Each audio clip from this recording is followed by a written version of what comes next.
Good morning and welcome to the Red Net Show, where it's always morning, even in the afternoon, and we slipped up here and I didn't get the live event set up here, but the new live event is out on Twitter, so you guys can go and check that out.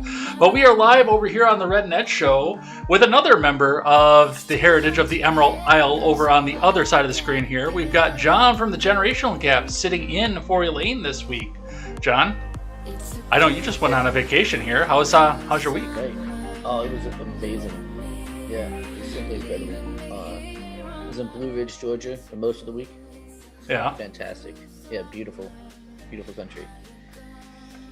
Yeah. I hear you were in Tennessee for part of the week, too. I was for a night, I will say. A night of which I hardly remember.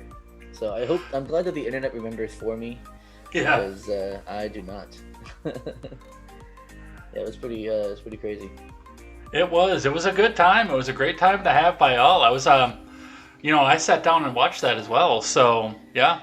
Looks like it was doing good. But other than that, I know you're back in Florida, the home of the Florida man as well. So, how's all that going? Everything all set up? Everything all set up? Yeah, pretty Florida around. I mean, look around. It's pretty Florida around here, yeah. Yeah. It's pretty nice to not have the whole like fascist empire, invading Florida. Well, it's invading California. Like, true. I don't know if you noticed that or not. I know that's going to be something that we're going to be talking about a little bit later on here tonight. But yeah, they're back up doing mask mandates. You think DeSantis is going to do it? You think it's coming back over by you? I don't think so. In fact, I think he's already, if I'm not mistaken, he's already said, if not him, someone else did, but I'm pretty sure it was him already saying that he's not going to do it again. And he would be a fool to. Like, that would be political suicide if he does it. So, political suicide, huh? Yeah. Well. And Epstein himself. Exactly. In a Minecraft. Yeah. Well, we will see what's happening there tonight, but we have got a ton of stuff to go over tonight as well. And thank you, by the way, for stepping in at the kind of the last minute here. I've got so many things going around here. I got to do a little bit of repair around the apartment here because, well, contractors are a month out, and I don't want to wait a month to have my fucking kitchen back. So next week, my dad's going to come down, and we're actually going to do some drywalling around here. So I went up and helped him over the weekend and realized I didn't have a guest. So you're stepping in here last minute with a bunch of stuff to talk about here. So, I mean, looking into this, Cuba has erupted into protest over the week. They're protesting over socialism, but the government's trying to tell you that they're actually protesting over the beer bug and healthcare, which Cuba's supposed to have such great healthcare. What's that? Thought it was climate change. Oh, I thought it was the beer bug, but we'll talk just a bit about that, including the fact that Mayorkas doesn't want Cubans to come to this country. So we'll go over a little bit of that. Moving a little bit west over here, several Democrat House members fled Texas to deny quorum to the Texas House of Representatives to take up a bill on voting rights and voting restrictions. So that's the narrative they're saying. I've read the bill, and it seems like Texas Democrats are getting a lot of this, but in a funny twist of events at the end of it, 5 of them got the pinko fucking pox while they're up on a plane. So we'll talk just about what's going on there. Everybody retreated into their respective narratives over the Arizona thing this past week here because Cyber Ninjas came out and requested additional materials, leading all of the fact checkers to come out and tell us that there's actually nothing going on and stop looking at this. So we'll talk just a bit about what's going on there and some of the rumors of improper ballots that I've not been able to see anything from a green check verified source yet, but that does not mean that they're not there. So we'll talk just a bit about that. This weekend, the Biden admin doubled down on censorship, so we'll talk a bit about what it means if you get banned from one social media platform and what it could mean for you in the future. June inflation numbers came out this past week, and inflation peaked at 5.4%. So we'll talk just a bit about what that means and where we're going from there. And we have, as we mentioned, some mask mandates springing back up in California, plus the Delta variant is making its spikes all around the country, causing markets to go down and people to sit back in fear of another lockdown situation. So we'll talk a bit about that. Plus, I got some double surprise stupidity to end the show for you tonight here. There are a couple good ones. I think you're going to like both of those here, and I think the audience is going to like them too. So we can head on over there and check those out at the end of the show. But before we get started, since you are not the normal person who sits on the other end of the screen there, tell us a bit about yourself and your show and what you guys do over there. Yes, I am John. I am usually one half, but currently the entire generational gap. Um, so my co-host is on a bit of a hiatus at the moment while he's moving house. So as of right now, we kind of have a condensed version of our show where we talk a lot less politics, a lot less news. So it's actually been the first time I'm talking about news and stuff on a live stream in quite a while. So on Mondays we do our clip show. So after this show, you should join me over there on the generational gap, and we'll be looking at some cringy and funny videos. And then Wednesday nights I do my fiddle practice stream. So if you want to see someone badly play music, it's a good place to do it. And head on over there and check that out. Do you guys have your own extension yet, or are you still doing the random collection of numbers thing? Oh, yeah, we do. Yeah, just random collection of numbers. We don't have our own little. We should. I don't know why we haven't. I don't know. Well, you probably got enough subs to go back and do that, so I can help you out on checking that out. So see how that gets done. It's pretty easy to do once you get in there, but go and check that out. By the way, the chat is telling me you're a little bit low, and I've got you bumped up as far as Zoom will let me. Can you bump up your HOTS a little bit? Do you know how to do that? I can try, yeah. Okay. Let me see what I can do. All right. But with that, we are going to head on in here and check out some of this news that we've got over here. Oh, and by the way, just pay attention and go and check out some of the people from the Freedom Scoop Media Group, because there is a new project coming up here. We've got no title. Well, I've got a title, but we've got to do some work yet to this, and we've got to get some graphics up and ready to go. So we will have announcements as they come, but keep watching the Discords and the Twitter for announcements on this new project coming up. And we'll see what's going on from there. Speaking of the Discord, we got to start tonight talking about Discord. So, reading from TechCrunch tonight. Discord, actually, let me get the screen up here for you guys so you guys can see this too. Discord buys Centropy, which makes AI software that fights online harassment. This coming over from TechCrunch. The online chat platform Discord is buying Centropy, a company that makes AI-powered software to detect and remove online harassment and hate. Discord currently uses a multi-level approach to moderation, relying on an in-house human moderation team, as well as volunteer mods and admins to create ground rules for individual servers. A trust and safety team dedicated to protecting users and shaping content moderation policies comprised 15% of Discord's workforce as of May 2020. Discord plans to integrate Centropy's own products into existing toolkits, and the company will also bring the smaller company's leadership group aboard. The terms of the deal were not disclosed, but the acquisition is a sign that taking toxic content and harassment seriously isn't the right thing to do. It's good business, too.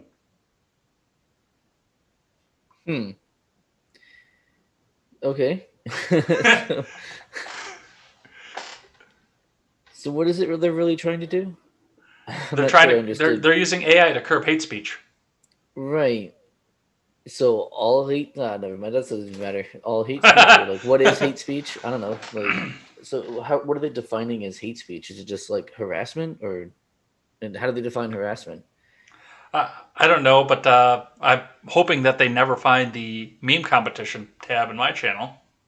Yeah, no, I've got some pretty spicy ones in my in the shitpost central as well. Yeah. So, I mean, could this be the end of Discord? Could this be the end of some of the stuff that we're seeing off of this? Or certainly could be the end of our Discord servers for sure. Yeah. Well, we'll see where that goes. I'm sure the Discord gods are eventually going to come and find us and shut us down. I know they sent a letter to Christensen at one point before I stopped listening to him, but they never shut him down. So. Oh, did they send him a letter? They did send him a letter. And you stopped listening to him? Yeah, I did. Wow. Unsubscribed. Wow. Unsubscribed, unfollowed. Wow. Okay. No, he curved me for the 24-hour stream, and then went on that same day and did another suicide prevention stream instead. Gotcha. Fair enough. So yeah, I stopped listening to Christensen after that point. He didn't need my view. Yeah. All right. Fair. But the article does go on to say that by February of 2018, the company was purging white supremacist and neo-Nazi groups, cleaning up the platform on its journey to transcend its gaming roots and grow into a mainstream social network. Now Discord boasts 150 million monthly active users and is positioning itself as a comfy home for all kinds of communities while holding on to its core user base of gamers. Translation, Discord got a bunch of money and now they're grabbled. I think it's more like there's a lot of pressure on them to get rid of people who are not their intended fan base, mainly being gamers, like they said. So like like I've used Discord for a bunch of role playing games and stuff like that. That kind of thing. It's very useful for. But yeah, with what we're doing, I can see why they might want to be like, yeah, we can lose them. We don't really care about them. Like we can just lose them and just keep our core. I mean, I'm not like defending them. I'm not saying they should do that. I'm just saying I get from their perspective why they're getting all this pressure to do it, and they're just like, okay, well, we'll do it. Fucking Fox News, they got autoplay everywhere. So that's what's happening with Discord, and I want to remind everybody that we do have the Gilded server out there, just in case something does happen. We've already got it set up, so all you got to do is join, and then your credentials are in, and we can continue the conversation as our servers start dropping like fucking flies. I got one here from Fox News for you here. Wikipedia co-founder Larry Sanger blasts site for left-wing bias. The word for it is propaganda. Wikipedia co-founder Larry Sanger continued his criticism this week of the online encyclopedia that he helped create, citing the page on President Biden as an example of its leftist bias. You can trust it to give a reliably establishment point of view on pretty much everything. Can you trust it to always give you the truth? Well, it depends on what you think the truth is, Sanger said on Wednesday on Lockdown TV with Freddie Sayers. Sanger feels that Wikipedia has changed considerably since he founded it alongside Jimmy Wales in 2001 and has been a critic for more than a decade. He said the site is no longer committed to neutrality and doesn't feature different points of view. Looks like Sanger, and he was only with this for a year too because he left it in 2002. So I'm not sure where. I mean, I know he was a founder, but I don't know quite where he's got a position to criticize this at this point because he walked away. But what do you think on this one? I think he's 100% right. I mean, I think we've all known this for a while. It's not been a secret. Like we know this. I forget what the statistic is, but it was like 60% of Wikipedia is edited by like the same 12 people. Like it's ridiculous. I don't know if that's 100% the statistic, but I know it's like something huge, a drastic difference like that. It's a huge amount by a very small amount of people. So of course their bias is going to show. Well, and that's, I mean, one of the things that goes along with everything, too. I know that when we were still going down the Freedom Scoop thing, Jake was trying to get us all blue check verified, and he was actually going to go in and write Wikipedia articles for all of us, because that's one of the things that they need for blue check verification. Oh, really? But, I mean, anytime there's any sort of controversial figure, that article is locked the fuck down. Yeah. You can't edit it. Only they can edit it, and they only edit it in a selective way. Right.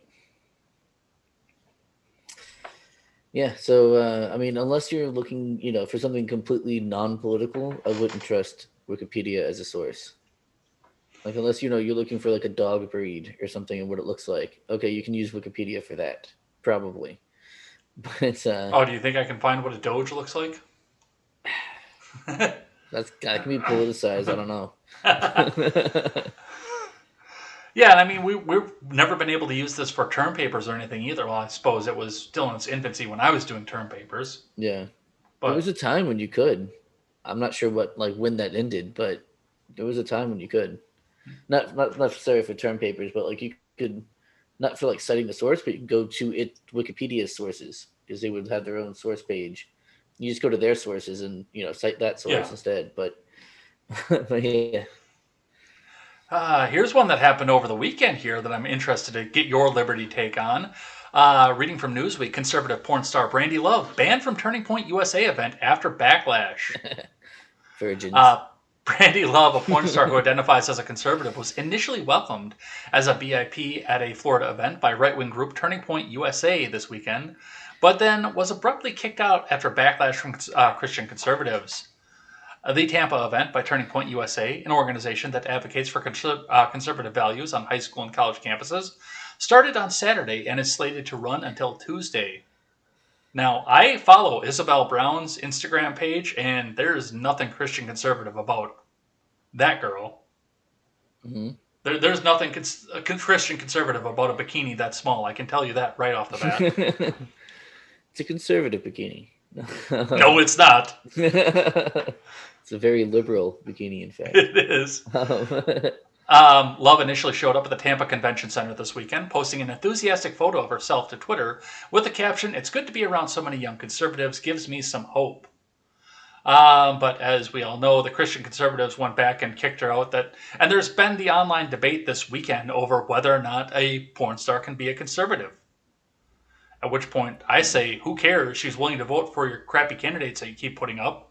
So shut the fuck up and walk away from it. But one of the things that came out of here, one of the things that was pointed out is the fact that there were a bunch of minors that were walking around the convention center too. And I mean, what kind of message does this show if this woman is walking around among a bunch of minors? And when I read this on Contemporary this morning, the first thought I had was, I mean, it's not like she's fucking Charlie Kirk on the stage. Right. She's fully dressed appropriately. Yeah, so what's the issue? Like, just because she fucks on the side? Like, I mean, okay, so, I mean, what's the standard here? I mean, is it because, like, she's a known porn star? Like, first of all, if you don't think any of those minors walking around are looking at porn, then you're just, I mean, you don't know what you're talking about. You're completely out of touch. Now, not that you should encourage that, right? But, I mean, come on, they're teenage boys, right? They're, like, I don't know what you were doing when you were a teenager, but when I was a teenager, I was not as innocent as they're trying to make these boys out to be, okay? Yeah, but so for us, I mean, at least for me, I still had to sneak around to get a VHS. Oh, yeah, see, I had the internet, like, later on in my teen years, but I did have to purchase a Penthouse Forum magazine from Kid at School. Yeah, that was pretty good. That was in the early days, though. That was like 13, 14. Yeah. Yeah. But anyway, no. So my point is, like, firstly, who cares? Like, she would be a good voice for your, yes, unless you're a Christian conservative. I guess it's kind of different. The more Christian you are, the more anti-porn you are, which I get. I totally understand the arguments for being anti-porn. But the problem is conservatives aren't really that palatable right now. Like, no one really likes conservatives. Especially not Christian conservatives. Well, yeah, especially not Christian conservatives. They're more big government than anything else. Right. Yeah, they're the ones that you point to when you say, look, conservatives aren't for small government. It's like, okay, well, yeah, you're pointing to a group of conservatives. But, I mean, then we also have, when was the last time conservatives conserved something? They conserved the war effort. No, that's fair. I cut the Bolton articles out for the week, but yeah, that was a thing that happened this week. Well, that's only because there's no real opposition to it, right? There's some, like, pandering, some lip service opposition to it, but if there was any real opposition, they would give up on it. Yeah. And that's what they do every time. There's some kind of huge backlash, and they pretend like, look, Lib's mad, and then, they quietly kind of like, all right, I guess we'll give in. It happens every time. Yeah. I mean, you'll be hard-pressed to find a moderate conservative who is against gay marriage nowadays. And that was, 10 years ago? Not even 10 years ago. Yeah. It was like 7 years, right? 7 or 8 years ago. I think so, yeah. Thing? Yeah. Wasn't that long ago. Yeah, it was 2012. Yeah, so it wasn't that long ago. And now it's going to be hard-pressed. I mean, obviously you can find some hardcore conservatives who are against it, but modern conservatives don't care. Stephen. I wouldn't say he's a conservative. He's not trying to conserve things. He's trying to change things completely, actually. Yeah. And yeah, my point stands. I mean, it's a numbers game. You want the people that'll vote for the shitty candidates you're putting up, and she was willing to do that. And tell other people to do it too, so. Right. That's more than I'm willing to do at this point. Oh, for sure, yeah. Don't vote conservative. Fuck that. All right.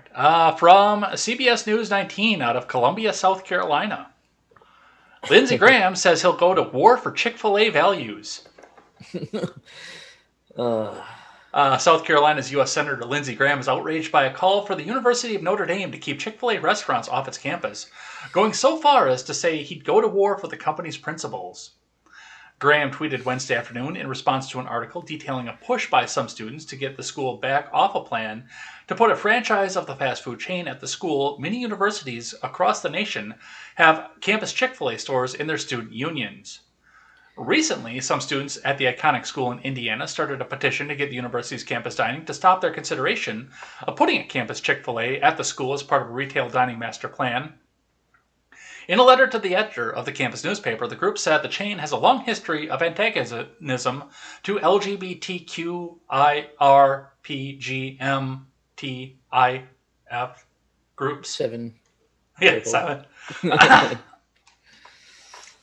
Which, before you get into this, and I'm going to see what you have to think about this, I mean, isn't Notre Dame, first and foremost, why the fuck is Lindsey Graham getting into this? He's a senator from South Carolina. Yeah, but he's also and Notre Dame's Indiana. He's a neocon, and neocons love war. So, of course, I mean, they went to war for the, oil companies' values, so why not Chick-fil-A's next? I mean, who cares? Any excuse to go to war, right? But my bigger concern isn't Notre Dame a Catholic university? Yes. Don't they have a bigger problem with giving their money to a Catholic university than giving it to a chicken restaurant? You would think so. But I don't know. Apparently not. I mean, I don't know. I know, didn't one of the popes, didn't we have like 3? It's been a long time since I paid attention to Catholic goings on, but there was like 3 popes in a row, like in a short amount of time. And one of them was like, nah, it's okay for gays and stuff. So that would be my only out for that, is like, oh, well, Chick-fil-A isn't, but the Catholic Church's stance is that it's fine. So I guess that's the only way you could really kind of square that circle. But I still don't think it works, yeah. It makes no sense to me that these students can't give up $5 for a chicken sandwich because the chicken sandwich store supposedly at one point gave money to a Christian organization that was anti-LGBT. That's the thing. But they can give $50,000 a year to Notre Dame. Yeah. See, I don't even think it was the store that did, like the business itself. I think it was actually the owner or the founder who did. I don't remember 100%, but I'm pretty sure that it wasn't even like Chick-fil-A as an entity that did it. No, you're right. It was just the owner, Dan Cathy. Yeah. So it's like even less of an issue than, what they're making it out to be. So, I mean, that doesn't make sense that, you can put yourself in a shitload of debt to go to a Catholic university, but you're going to be like, no, chicken. Can't have the Lord's chicken at the Lord's university. I don't know. I do have to say I'm pretty excited because the closest Chick-fil-A to me was in Madison, and after the mask mandates last year, I refused to spend money in Dane County because I won't give them that 0.5% tax. Oh, yeah. But they're putting the Lord's chicken in Janesville. Nice. Which is like a town over from where I am. I've got one right down the street from me. It's pretty maddening. Yeah. Especially because I hate their fries, but I eat them anyway. Absolutely fucking I hate waffle fries. They're the worst. That is an abomination unto the Lord, I'm telling you. Waffle fries. Let's talk about the Nationals. 3 wounded in a shooting outside the Nationals Park. Fans scramble. Which we've actually got some video of the fans scrambling, so let's watch that really quick. Yeah, they're running.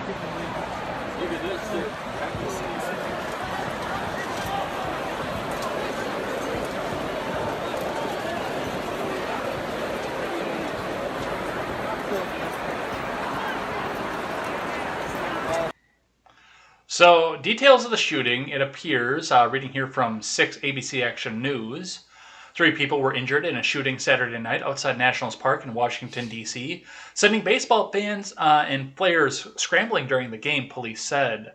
A fan outside the stadium was one of the 3 people wounded, according to Ashton Benedict, Executive Assistant Chief of Police for D.C.'s Metropolitan Police Department.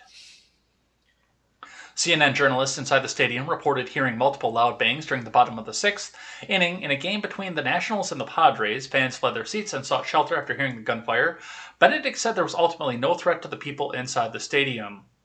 A little bit of TLDR that wasn't in this article. It turns out that it was a drive-by, so, gang violence. So Right. at most it doesn't fit the narrative anymore, but yeah, they'll still come back and talk about it. What did you see Well, on yeah. this? I just saw the normal Twitter outrage. It's time to take the guns away because the white males away to drive by no longer need to talk about it. Yeah, So that one obviously, disappeared pretty quick, didn't it? yeah, they always do. Whenever it doesn't fit the narrative, it's so strange.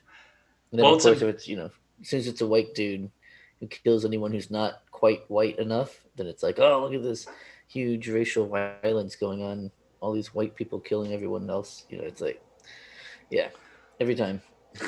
Well, one of the other things that went along with that too. I mean, this happened in DC proper, where it's Yep. an act of God to get a gun in the first place. And it is gang violence on top of that, and there was nothing targeted at the Nationals people. It was a drive-by outside of this, so Mm-hmm. yeah, none of this fits the narrative that they want to put off. Right. Yeah, because I mean, they're doing a drive-by. Chances are, I mean, not to stereotype, people who do drive-bys typically don't buy guns legally, and so that could be a big issue for the narrative as well. Well, that's not But yeah, true. They they're did so in the 20s. in the 20s. Well, yeah, Yeah, 100 I years guess. ago when you could buy the Thompson submachine gun out of the Man, those were Sears the days, catalog. man. Those were the days. So yeah, and as soon as that was over, Jen Psaki threw out the first pitch the next day. The next day, so it was clearly safe. Yeah. Yeah. I got one here from NPR for you. Jury finds Capitol Gazette gunman responsible and rejects his mental illness plea. So you remember the Capitol Gazette shooting? I believe that was in 2018. So just I'll about say 3 years ago at this point. that's like 300 shootings ago. It's hard to keep track of these. I think I do remember this one though. Yeah, I think I do remember. Like he was it like his girlfriend or something was one of the journalists, or was it? Yeah, and he just went in and started shooting. Oh, that's right. That was okay. I remember this because this was when all the journalists were like, "Oh, look, our jobs are so dangerous," and shit, when meanwhile it was like a personal dispute. I'm pretty Well, sure that was the case. he tried to pull an insanity plea, and the judge basically told him to go and get fucked because he was barricading the doors to make sure that he had, of course, ample and full damage, at the most damage he could possibly get. Yeah, it's clearly thought out, premeditated, thought out very well. Clearly. And I know that you're not a big fan of law enforcement, but in this situation, because he went through and was hurting people, not necessarily taking their stuff, but hurting people, Hurting people. Yep. I'd say give him the fucking chair, especially if he's barricading the doors. But of course, it's Maryland, so there's no chair. Yeah. Yeah. I mean, fuck that dude. Yeah.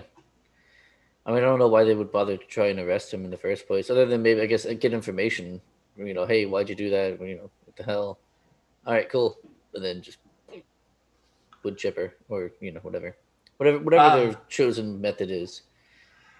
got a brief article here on the category of "fuck you, I was right." Reading from CNBC, child tax credit payments could act as stimulus for retailers as soon as this month. Uh-huh. Grocery stores, big box retailers, and even auto mechanics could pick up sales in the coming months thanks to a new source of cash, monthly payments that go directly into parents and caretakers' bank accounts.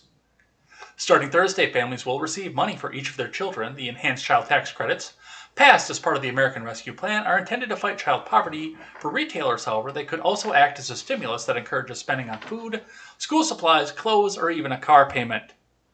And Jim Sullivan, economics professor at Notre Dame, who we just talked about, said it's a good thing for Walmart and grocery stores. I mean, they're not wrong. They're not wrong at all. Right.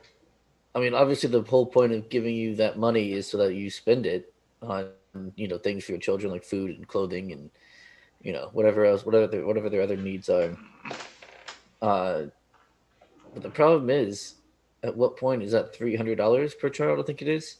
I think so, Is yeah. is no longer going to be worth $300 or what $300 is worth now, right? I mean, the inflation problem is going to be ridiculous. Yeah. Well, this isn't, they're not printing this out of thin air. So what they're doing is they're giving an advance basically on your tax refund from here, just like the stimulus was supposed to be. Oh, so that can also be a problem, though. Yeah. Because, I mean, if you're not getting that much of a refund, I mean, not everyone's getting... Or you're not getting that write-off at the end of the year because you got in cash throughout the year instead. Yeah. Yeah, exactly. Seems still like they're printing money out of thin air, though. Yeah. Because, I mean, how many people are actually getting enough back in their refund, even without without the child write-off, or even with the child write-off? Not everyone's getting that amount. So the money's coming from somewhere. Yeah, so I mean, we'll see what happens with this, but yeah, it's mostly going to go into big box stores and make the billionaires even richer. The millionaires and the billionaires, and they're just going to get funded by more this year. Well, they're just billionaires now. Remember, because Bernie's a millionaire now. That's so right. They're fine. Yeah, they're fine now. It's just the billionaires are the problem. But yeah, who could have saw that coming? Oh yeah, of course. Like yeah, that's the whole point of it. Here's one for you. Federal judge declares DACA program illegal but halts only new applications. Reading from NBC News, the federal judge in Texas on Friday declared illegal the federal program that's allowed nearly 800,000 young people brought to the United States illegally as children to avoid deportation and remain in the country. District Court Judge Andrew Hanen in Brownsville, Texas, said the Obama admin failed to follow federal administrative rules in launching the Deferred Action for Childhood Arrivals program in 2012, but he put the effect of most of his ruling on hold while the case is appealed. It's not equitable for a government program that has engendered such significant reliance to terminate suddenly, Hanen said. As a result, the status of people currently in the program does not change, and they can continue to seek renewal of the DACA status. Basically, he kicked it down to the legislature. Yeah, which, I mean, I suppose that's not a terrible thing. I think there's something in law, and I can't remember. I don't know the names of anything. I'm not a lawyer, nothing like that. But there's something where, like, if a prosecutor, there's a few like titles that it's not just prosecutor, but a few titles that if they make a promise, and that promise has to be upheld by the court system. So my point being that the DACA program was a promise, whether it's illegal or not. That was a promise that was made. So the ones who have already been made that promise, that should have to be upheld. But then there shouldn't be any new ones after. And that's really like kind of hazy legal bounds because I really don't know what I'm talking about. But I know it's something like that, and you guys can look up do your own research on that because I have no idea. I don't remember what it's called. I just heard about it. So. Well, and one of the problems with this, of course, is the fact that this should have always been in the legislature to begin with. And the other problem with this is that, yes, it'll go to the legislature, and Democrats will demand it, and Republicans are going to cave on it, and we're going to have DACA enshrined forever off of this. Right. Which will be fine, I guess, because then they're at least not sitting back in fucking limbo, but they'll still never be... They'll be citizens enough that they can pay taxes, but not citizens enough where they can, do anything that a citizen could. Right, they're going to be serfs. Serfs were always allowed to pay their taxes. They just weren't allowed to do much else other than produce taxes. That was about it. So, yeah, that we'll see where that goes, and we'll see what happens with that. I got just a couple more here for you. Monkeypox is going to be the next panic. Reading from CBS 11 and 21 out of Dallas-Fort Worth. Monkeypox infection reported in Dallas resident, officials say. North Texas health officials have reported a case of monkeypox in a Dallas resident who recently traveled from overseas. So, I mean, this isn't a case of, this is the next pandemic and this is just showing up in our country after however long it's been. This is somebody who legitimately traveled to Nigeria, probably didn't get vaccinated enough, and now is coming back off of this. But now the CDC is coming saying there isn't really any worry of transmission off of this, even though it's highly transmissible. This is one isolated incident. But I do see this being the next murder hornets. Did you see anything on this one? No, I actually didn't. Wow. So what is What it do you exactly? think of this? It's called monkeypox. It looks like chickenpox, except the welts are much bigger.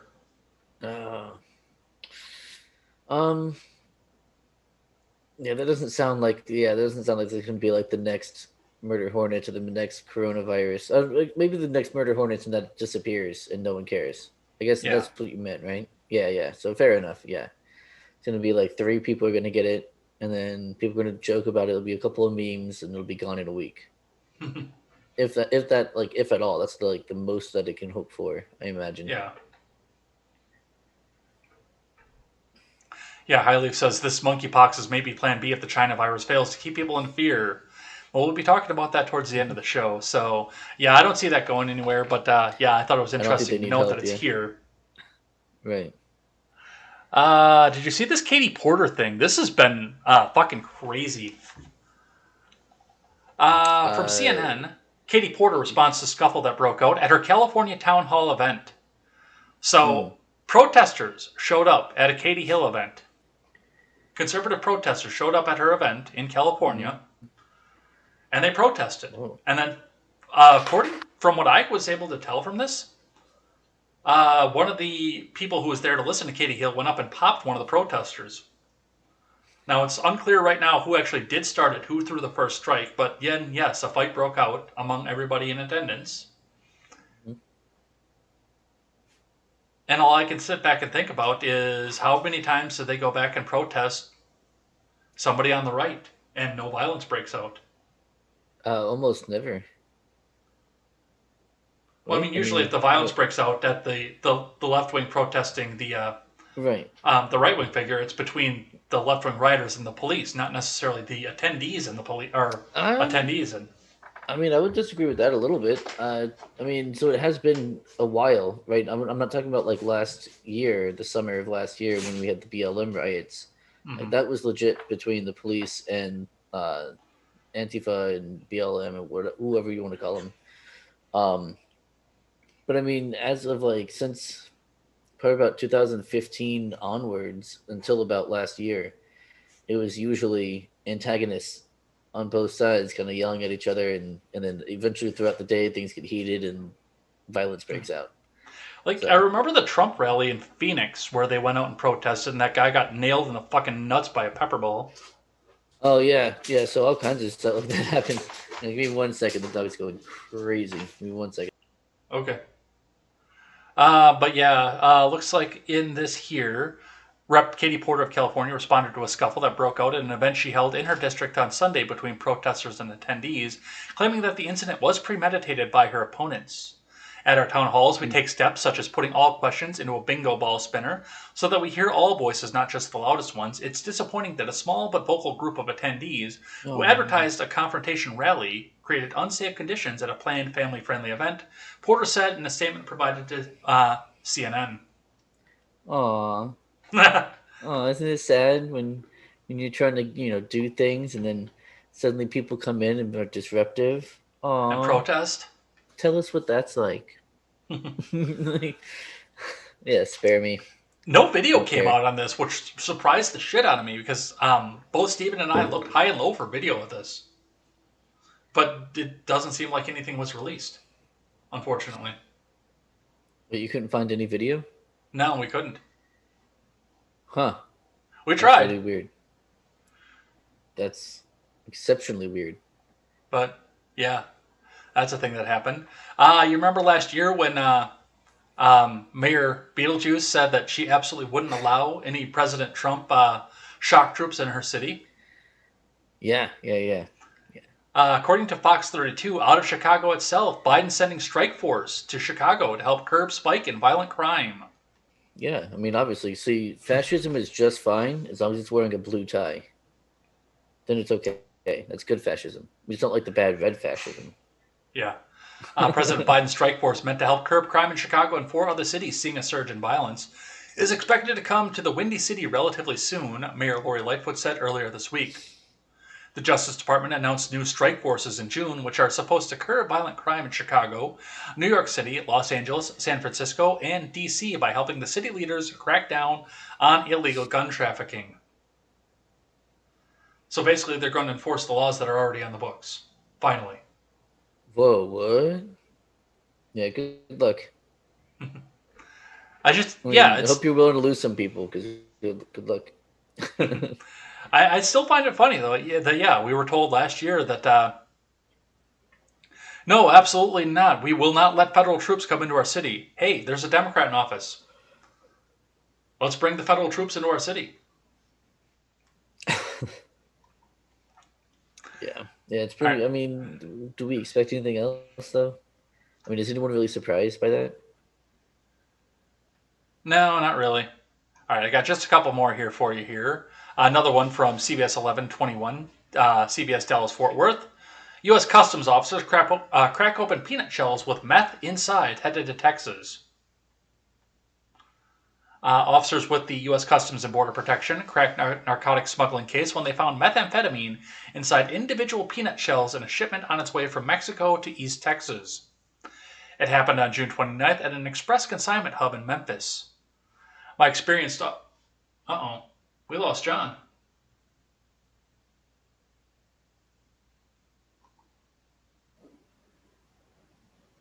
What happened? Are you there? You're muted. Hey, I don't know what happened there, but yeah, we should be back now. Yeah. No, that was weird. I thought it was me. Yeah, just Zoom just dumped out for a half a sec. I looked over and it was gone. And there's the dog. Weird. Yep, dog's going crazy, of course. Yeah, they don't want me to talk about the meth and the peanuts, I guess. I guess not, yeah. Yeah, I thought it was me that had lost audio, and then it just dumped out. Crazy. Anyway, bunch of peanuts over here with methamphetamine inside of them. Looks like they seized 489 grams, which CPB officials averaged out to be approximately 2,445 doses. I don't know anything about meth, but that sounds like a lot. That does sound like a lot.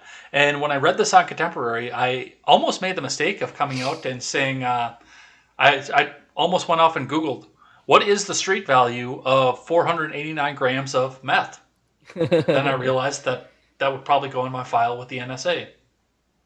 That file is probably plenty big anyway. It probably is. Coming from a person who got a recommendation for the Anarchist Cookbook on Amazon. Oh, yeah, so did I. That's funny. I think it's just because I got the Anarchist Handbook. That's probably just why. It's probably the only reason.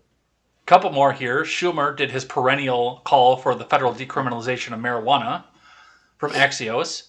Majority Leader Charles U. Schumer, Senator Cory Booker, and Ron Wyden of Oregon unveiled draft legislation on Wednesday to decriminalize marijuana at the federal level. Though the legislation faces steep odds in the 50-50 Senate, where paper manufacturers are lobbying to make sure that it stays illegal because they want to make paper out of it. Mm-hmm. It's a major milestone for marijuana activists and a sign of how far the debate has moved on criminal justice and the war on drugs.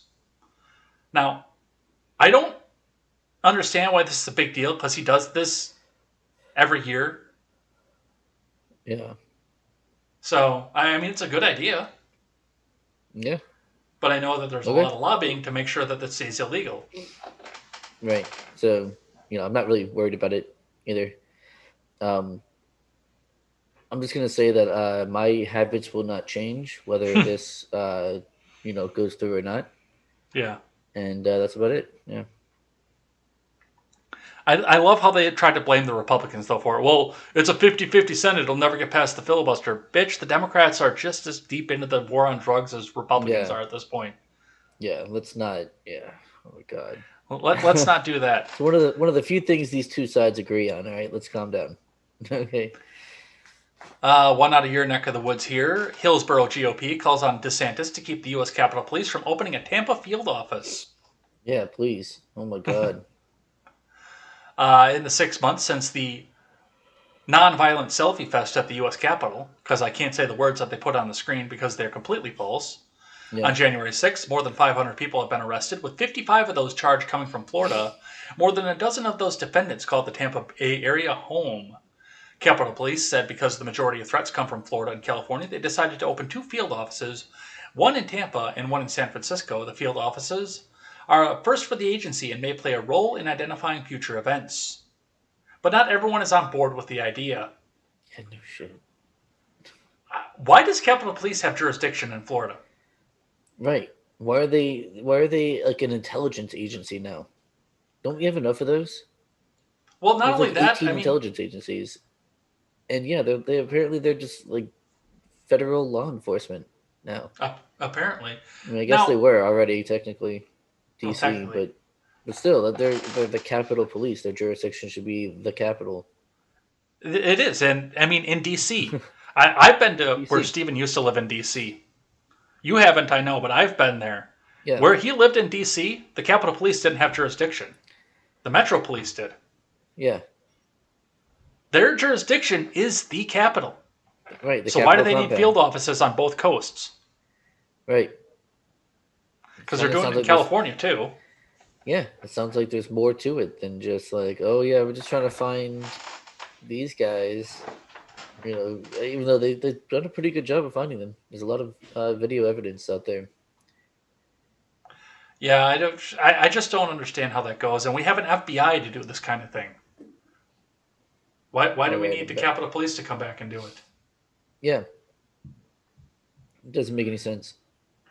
Other than to be like, you know, another federal agency, another, you know, law enforcement / intelligence gathering agency.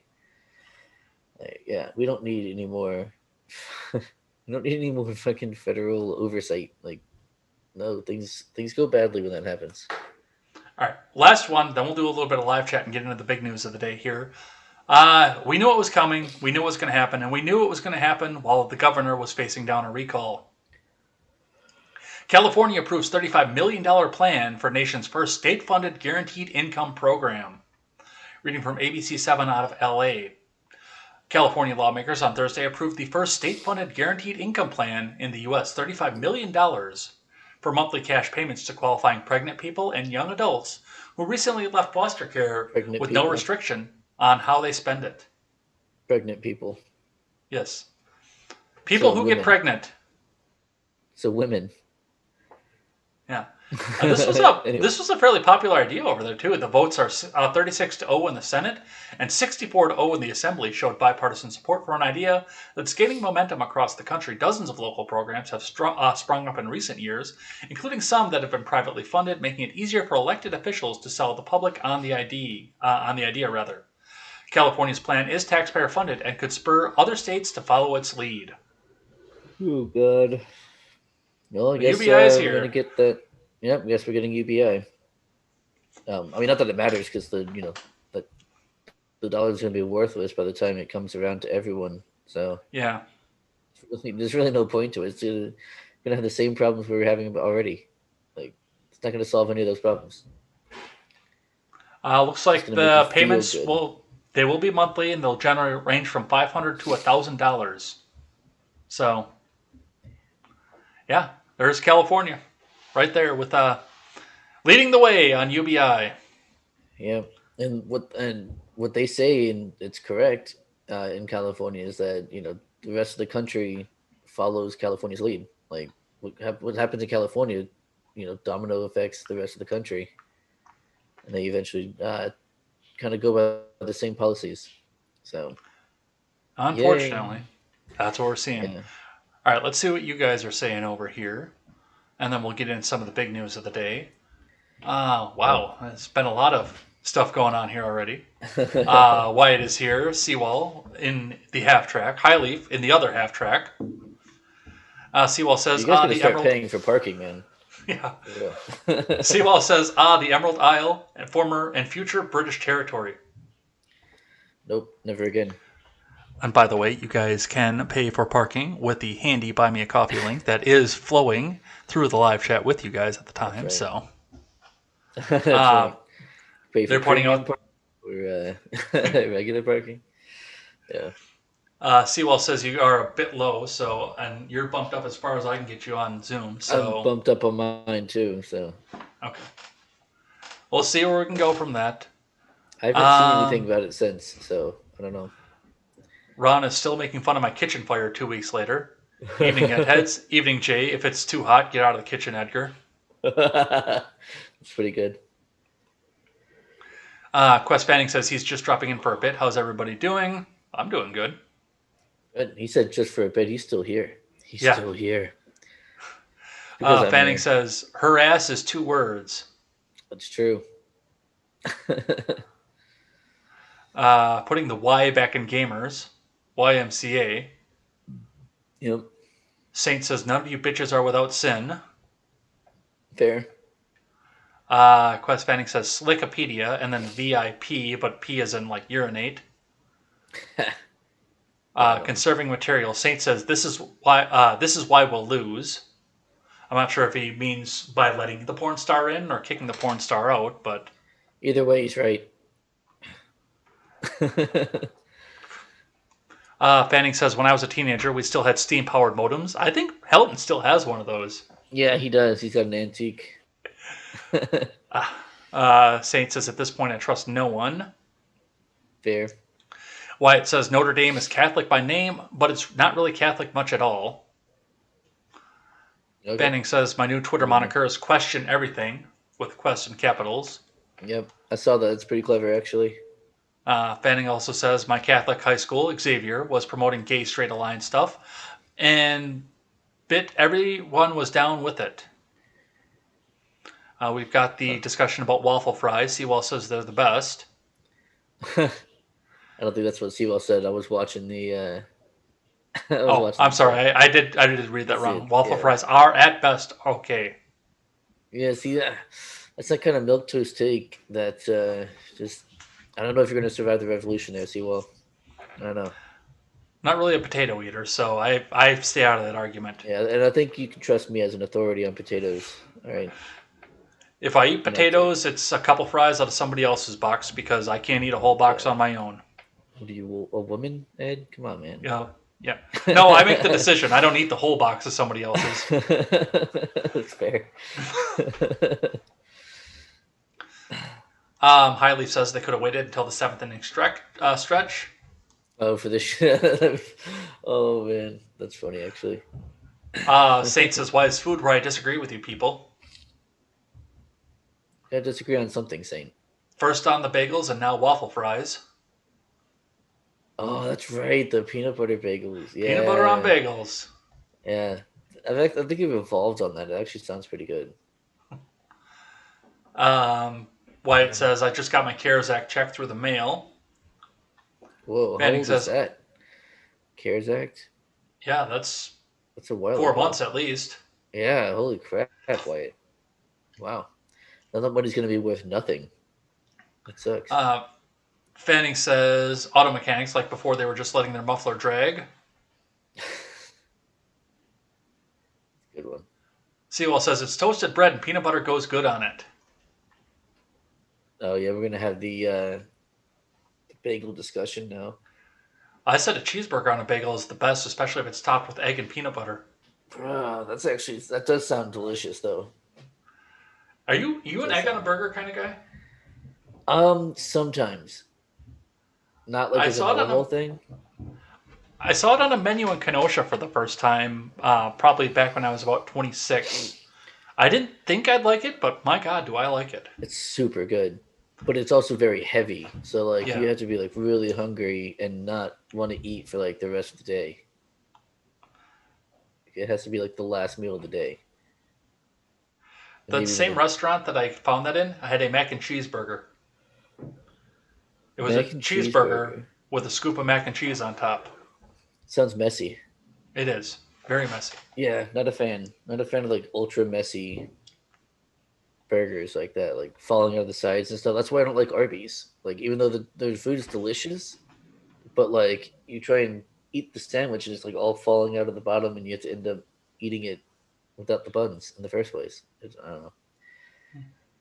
What'd you do? Fanning says, it's funny, I watched the nightly news with my father-in-law a few nights during our vacation. Amazing folks watch that schlock every day and even hours a day. Well, you get better news here, I can tell you that. Yeah, for sure. Highleaf says, if there was even 10 people on the right protest out of the 100 left-wing people, they will stay. The right made these people fear for their lives. Oh, yeah, of course. Fanning says, Schumer does that like every 2 months. Let's see. There can never be enough intelligence agencies or SWAT teams with an angry face, by Quest Fanning. Seawall pointed out, and I knew this too, Capitol Police are also exempt from FOIA, which I know because I actually tried to file for a FOIA on them a couple months ago. So that makes sense. Then that's why they're being allowed to, expand their powers, because they're exempt from that. I wonder how long that's going to last. Seawall says, watch Cali rent go up by $1,000. Yep. Let's see.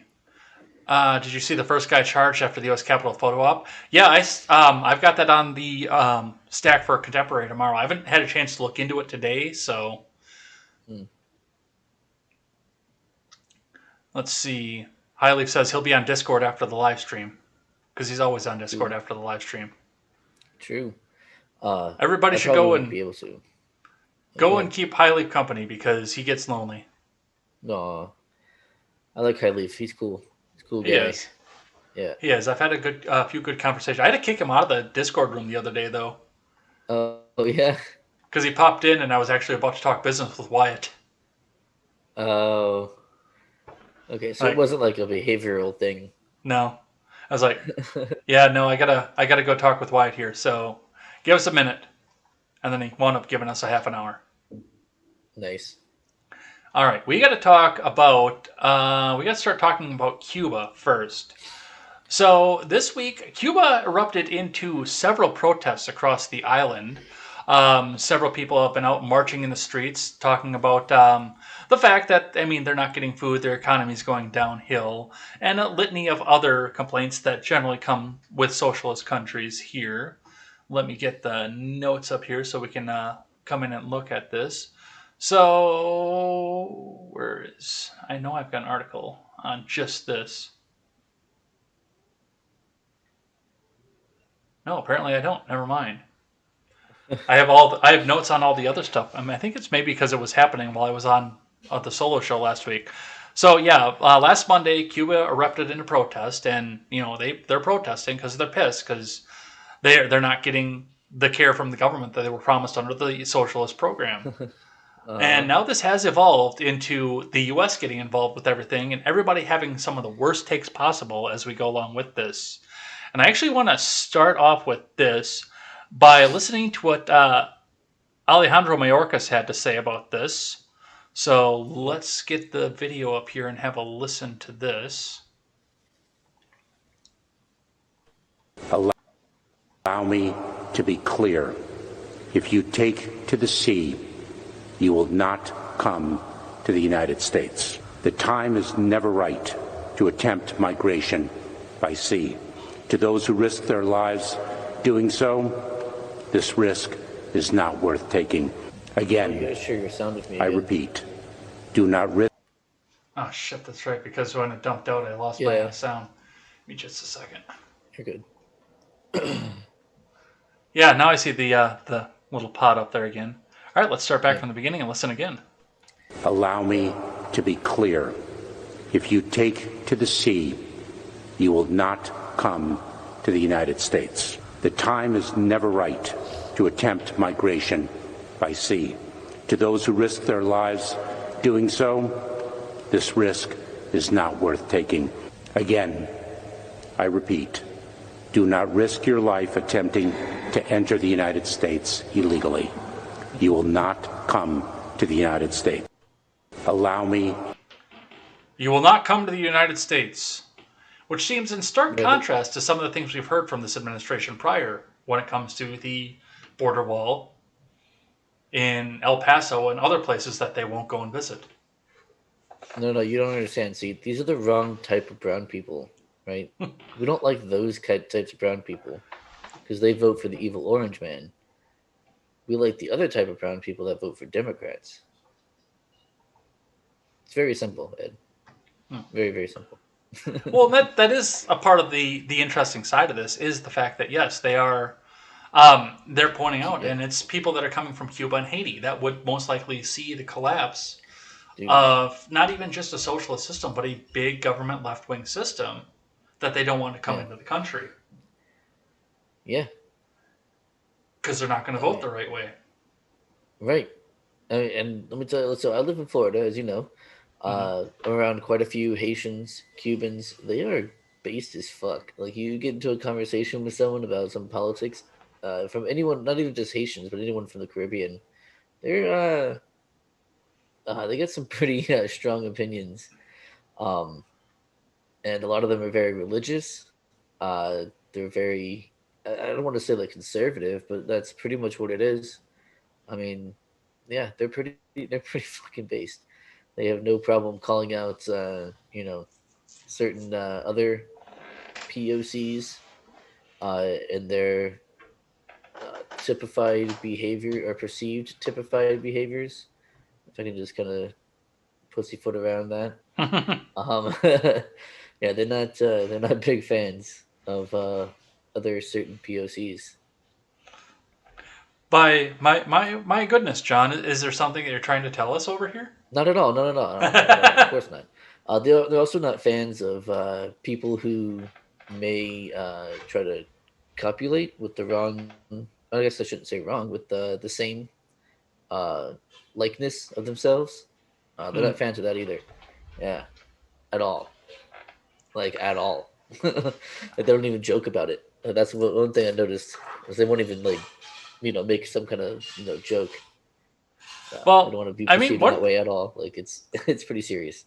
one of the things to watch with this has been, the Biden admin dancing around the communism question off of this, because you remember that was a big deal in the 2020 election and the 2016 election, as Bernie Sanders sits out and praises the Castro regime for their communistic and socialistic ways. I mean, that probably won Florida for the Donald both times.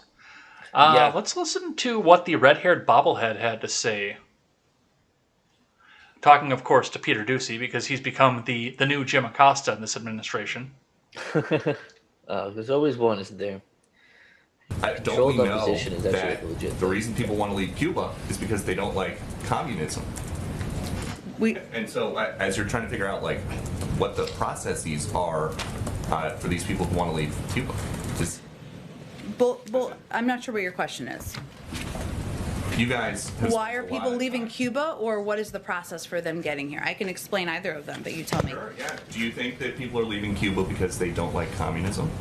I think we've been pretty clear that we think people are leaving Cuba, or not leaving Cuba, or protesting in the streets as well, because they are opposed to the oppression, to the mismanagement of the government in the country. And we certainly support their right to protest. We support their efforts to speak out against their treatment in Cuba. I will say separately, an important question is also what happens when people are seeking protection, or what happens when they are attempting to flee. In the past, as I noted, we've had several humanitarian programs, such as family reunification parole programs for both Haiti and Cuba. Those were policies or processes that were in place prior to the Trump. I love to sit there and watch her try to dance around the answer like that. Yeah, I don't. I don't know. I don't know. I find her just obnoxious, and I hate that, like, I mean, I know I did it as a joke a minute ago, but like just dancing around what you're actually trying to say. Mm-hmm. Like, just say it. Just say it. Just say that you don't want the Cubans here because they're going to vote the wrong way. Not only that, but also just come out and say the fact that they're running away from socialism, planned economy, and communism. Right, that they're running away from a centralized economy, which you're trying to produce. Like, just say what you're trying to say. Yeah. My God. Yeah. But yeah, it doesn't fit the narrative. Right. But it's such an obvious thing. I mean, I don't know. Do you think it's obvious to most people? Or do you think that's kind of like that's only kind of people in our sphere, I guess, like people who are paying attention to the world, like 24/7, pretty much? Or do you think that that's an obvious thing that even what we would call like normies I don't know if it's completely obvious with the normies, as you say, but one of the things that I do see with that is the fact that they get fed a sanitized version of the news. Yeah. So they don't get to see something like this. They don't get to see the Jen Psaki conference unless she gets some big slam dunk against Peter Doocy. Or if they watch it live, I imagine, if you watch it live, you'll get that. But no, you're right. I mean, even on like social media, they're fed what's in their lane, like they're what's on their timelines, the things that they're kind of who they follow, and however the algorithm works. That's they're gonna see kind of the things that they want to see. A couple of the big ones that came out of this, one came from the U.S. government and one came from BLM themselves, which, I mean, let's go start taking bets as to how long it is before they become a part of the U.S. government. But the U.S. Coast Guard has actually come out with a statement warning boaters against going down to Cuba with supplies and then trying to come back. I want to read here from Fox 13, Tampa Bay, just briefly here. The U.S. Coast Guard in Miami is monitoring any activity aimed at increasing unsafe and illegal crossings between Florida and Cuba in response to rare street protests on the island. Rear Admiral Eric Jones issued a warning statement Monday night as a group of Cuban immigrants said they plan to travel in boats filled with supplies to Cuba to show support for Cuban protesters. South Florida has the country's largest population of Cuban Americans. In Miami, Cuban social media personalities posted Monday that they would make the 10-hour boat ride to Cuba to show support after rare street protests broke out over the weekend, the Miami Herald reported. The influencers said they would bring aid and guns and urged people in Miami to offer up their votes. Fuck yeah. Which I do understand, and I say that yes, this is probably... It's a good thing for private industry to come back out and do this, but I do hope that they don't go to do this just because, I mean, we're sitting in a protest situation, and the only people in Cuba that are allowed to have guns are the government. Yeah. And you're not getting back with a bunch of holes in your boat. I mean, that's true, yeah. Yeah. The Cuban shock troops are going to be getting new boats and making an investment in Flex Seal is more likely what's going to happen with that. Flex Seal, yeah, that's probably true. Yeah. That was good. Yeah. Oh, man.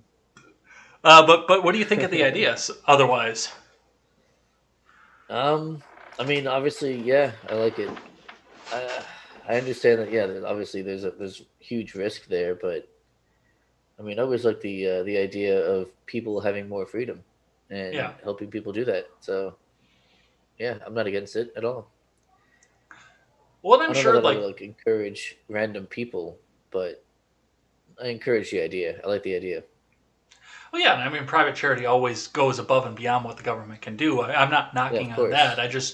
I know how the Cuban people are about supplies coming in, which they will most likely confiscate, and people coming in to try and help their people. I know that DeSantis was coming under fire for this because he was urging Biden to give them wireless internet over to Cuba. And all I could think is, why is this our problem? I understand the idea, but why does the government have to get involved with this? Right. Why does our government have to get involved? First of all, anytime our government within the past 60 years has gotten involved in Cuba, it's been a terrible thing for us. Let's not continue this losing tradition over there. Let's just calm down and they can figure it out. I do kind of wish that they would end the embargo, though, so we could get cigars back over here legally again. Because it didn't get enough while it was off. Yeah. I tried desperately, but I didn't get enough while it was off. Yeah, the embargo is freaking dumb, too. The embargo really is stupid. Yeah. It is. That's a whole different discussion. The discussion I do want to go on to, though, is it has to do with BLM, because BLM is apparently showing their true colors in a statement praising Cuba.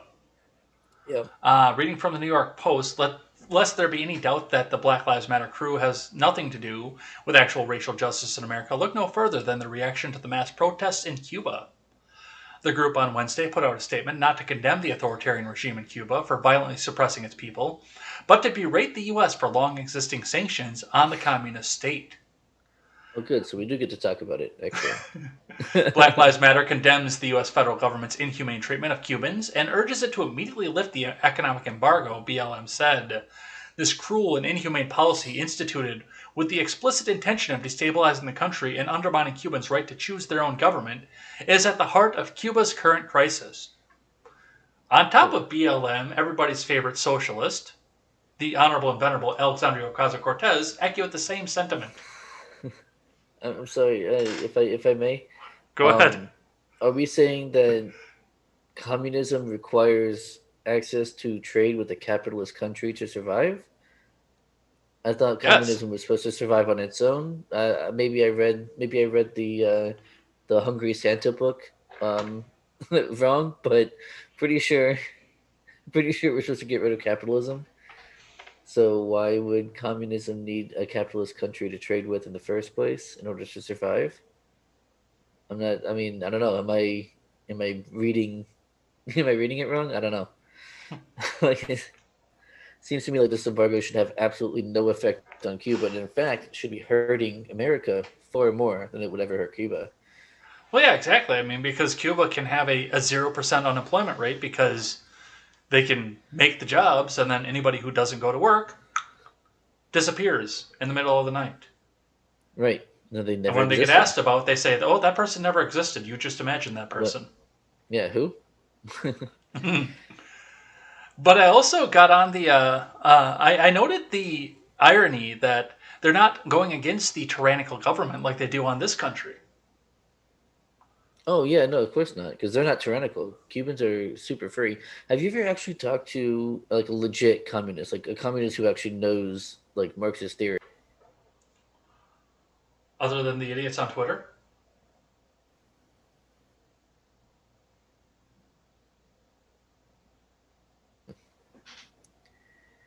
Other than the idiots on Twitter? Yeah, I'm saying not them. I'm saying someone who actually knows what they're talking about. So obviously one of the things they go for is the literacy rates, which of course is absolutely ridiculous. Not that they're incorrect. They do have a high literacy rate, but it's for different reasons than like wanting to provide education to the people, right? It's so that they can read the communist propaganda better and for themselves. They talk about the healthcare that everyone gets, right? And they based that off of I think it was a Michael Moore documentary, where they went to one hospital, that the government allowed them to go into, that was like the best hospital on the island. So he was able to go around and be like, "Oh, look at all this fantastic healthcare they're getting," and they'll also say Cuba sends their doctors like all over the world to help people and train other doctors in third world countries. And it's like, okay, well, that's great. So first of all, the hospital, obviously, that was like the hospital that Fidel Castro died in. Like, it was the best hospital on the island. There's nothing better there. Right. It's not indicative of the rest of the hospitals and or tiny little clinicas that are all around the island. And then, yeah, with the doctors going places, okay, yeah, so if your doctor is better than, some third world doctor that has never had any kind of formal training, okay, then yeah, they're going to be able to train that doctor and make them a little bit better. It does not make them a good doctor. It does not make them a good surgeon. It does not make them, whatever, a physician, whatever it is, right? It doesn't make them good at any of that. So it's just like these kind of positives that aren't really positives if you actually look into them. But they sound decent. It's like, oh, their doctors are world renowned, right? Well, yeah. In some part of the world, yeah, sure. The literacy rates, okay, but what are they allowed to read? You know what I mean? Like, it's just, yeah. Oh, there are a couple other things that I wanted to touch on here before we head out of this. Let's see, what else do I have here? We did this one. The other thing that happened that came out of this was the fact that Anthony Blinken, in the wake of all this, decided he was going to go to the UN and welcome a probe of racism in the U.S. Probe of racism? Reading from the New York Post, the UN, whose World Health Organization was just panned for its probe of the COVID-19 pandemic's origins, confined to guidelines set by the Chinese Communist Party, has been formally invited by the Biden admin to investigate the scourge of racism, racial discrimination, and xenophobia in the U.S., according to Secretary of State Anthony Blinken. As the president has repeatedly made clear, great nations such as ours do not hide from our shortcomings.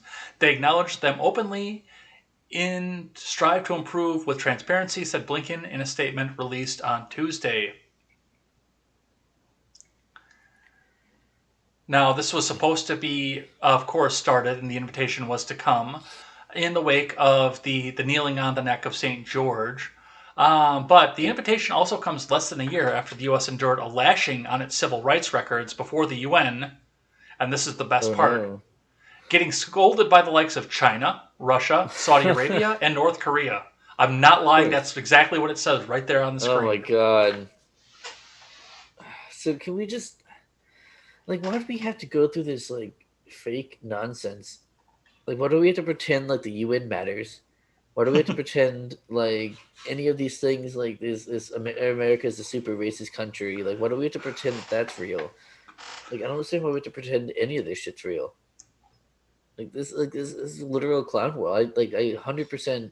This is why that the clown world meme has lasted so long, is because it's 100% based in truth. Like, what is reality is just not what's presented.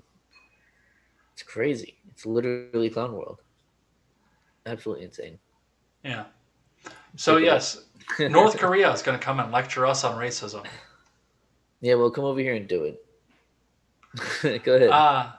I'm standing and then right I've got one other protest out of here that's just kind of also pulling by the wayside on the news, but it does bear touching on, and that's the fact that South Africa has also erupted into riots this past week. 10 dead in South Africa riots over jailing of ex-leader Zuma. Reading from the Associated Press. Rioting triggered by the imprisonment of former South African President Jacob Zuma escalated Monday as shopping malls in Johannesburg were looted, major roads were blocked by burning tires, and the police and military struggled to contain the violence.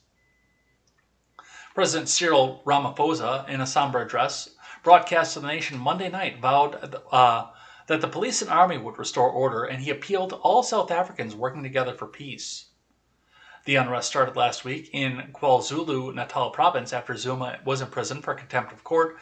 What began as a fairly small-scale blockade of roads in Zuma's home area intensified and spread to Gauteng, South Africa's most populous province, including Johannesburg, the country's rather largest city. So, and I mean, there have been almost 490 people arrested, and this is as of Monday, in acts of public violence. 10 dead. I believe that number's up to 75 at this point. Malls are looted, just over the fact that one of their politicians got jailed. Yeah, well, they kind of have a history of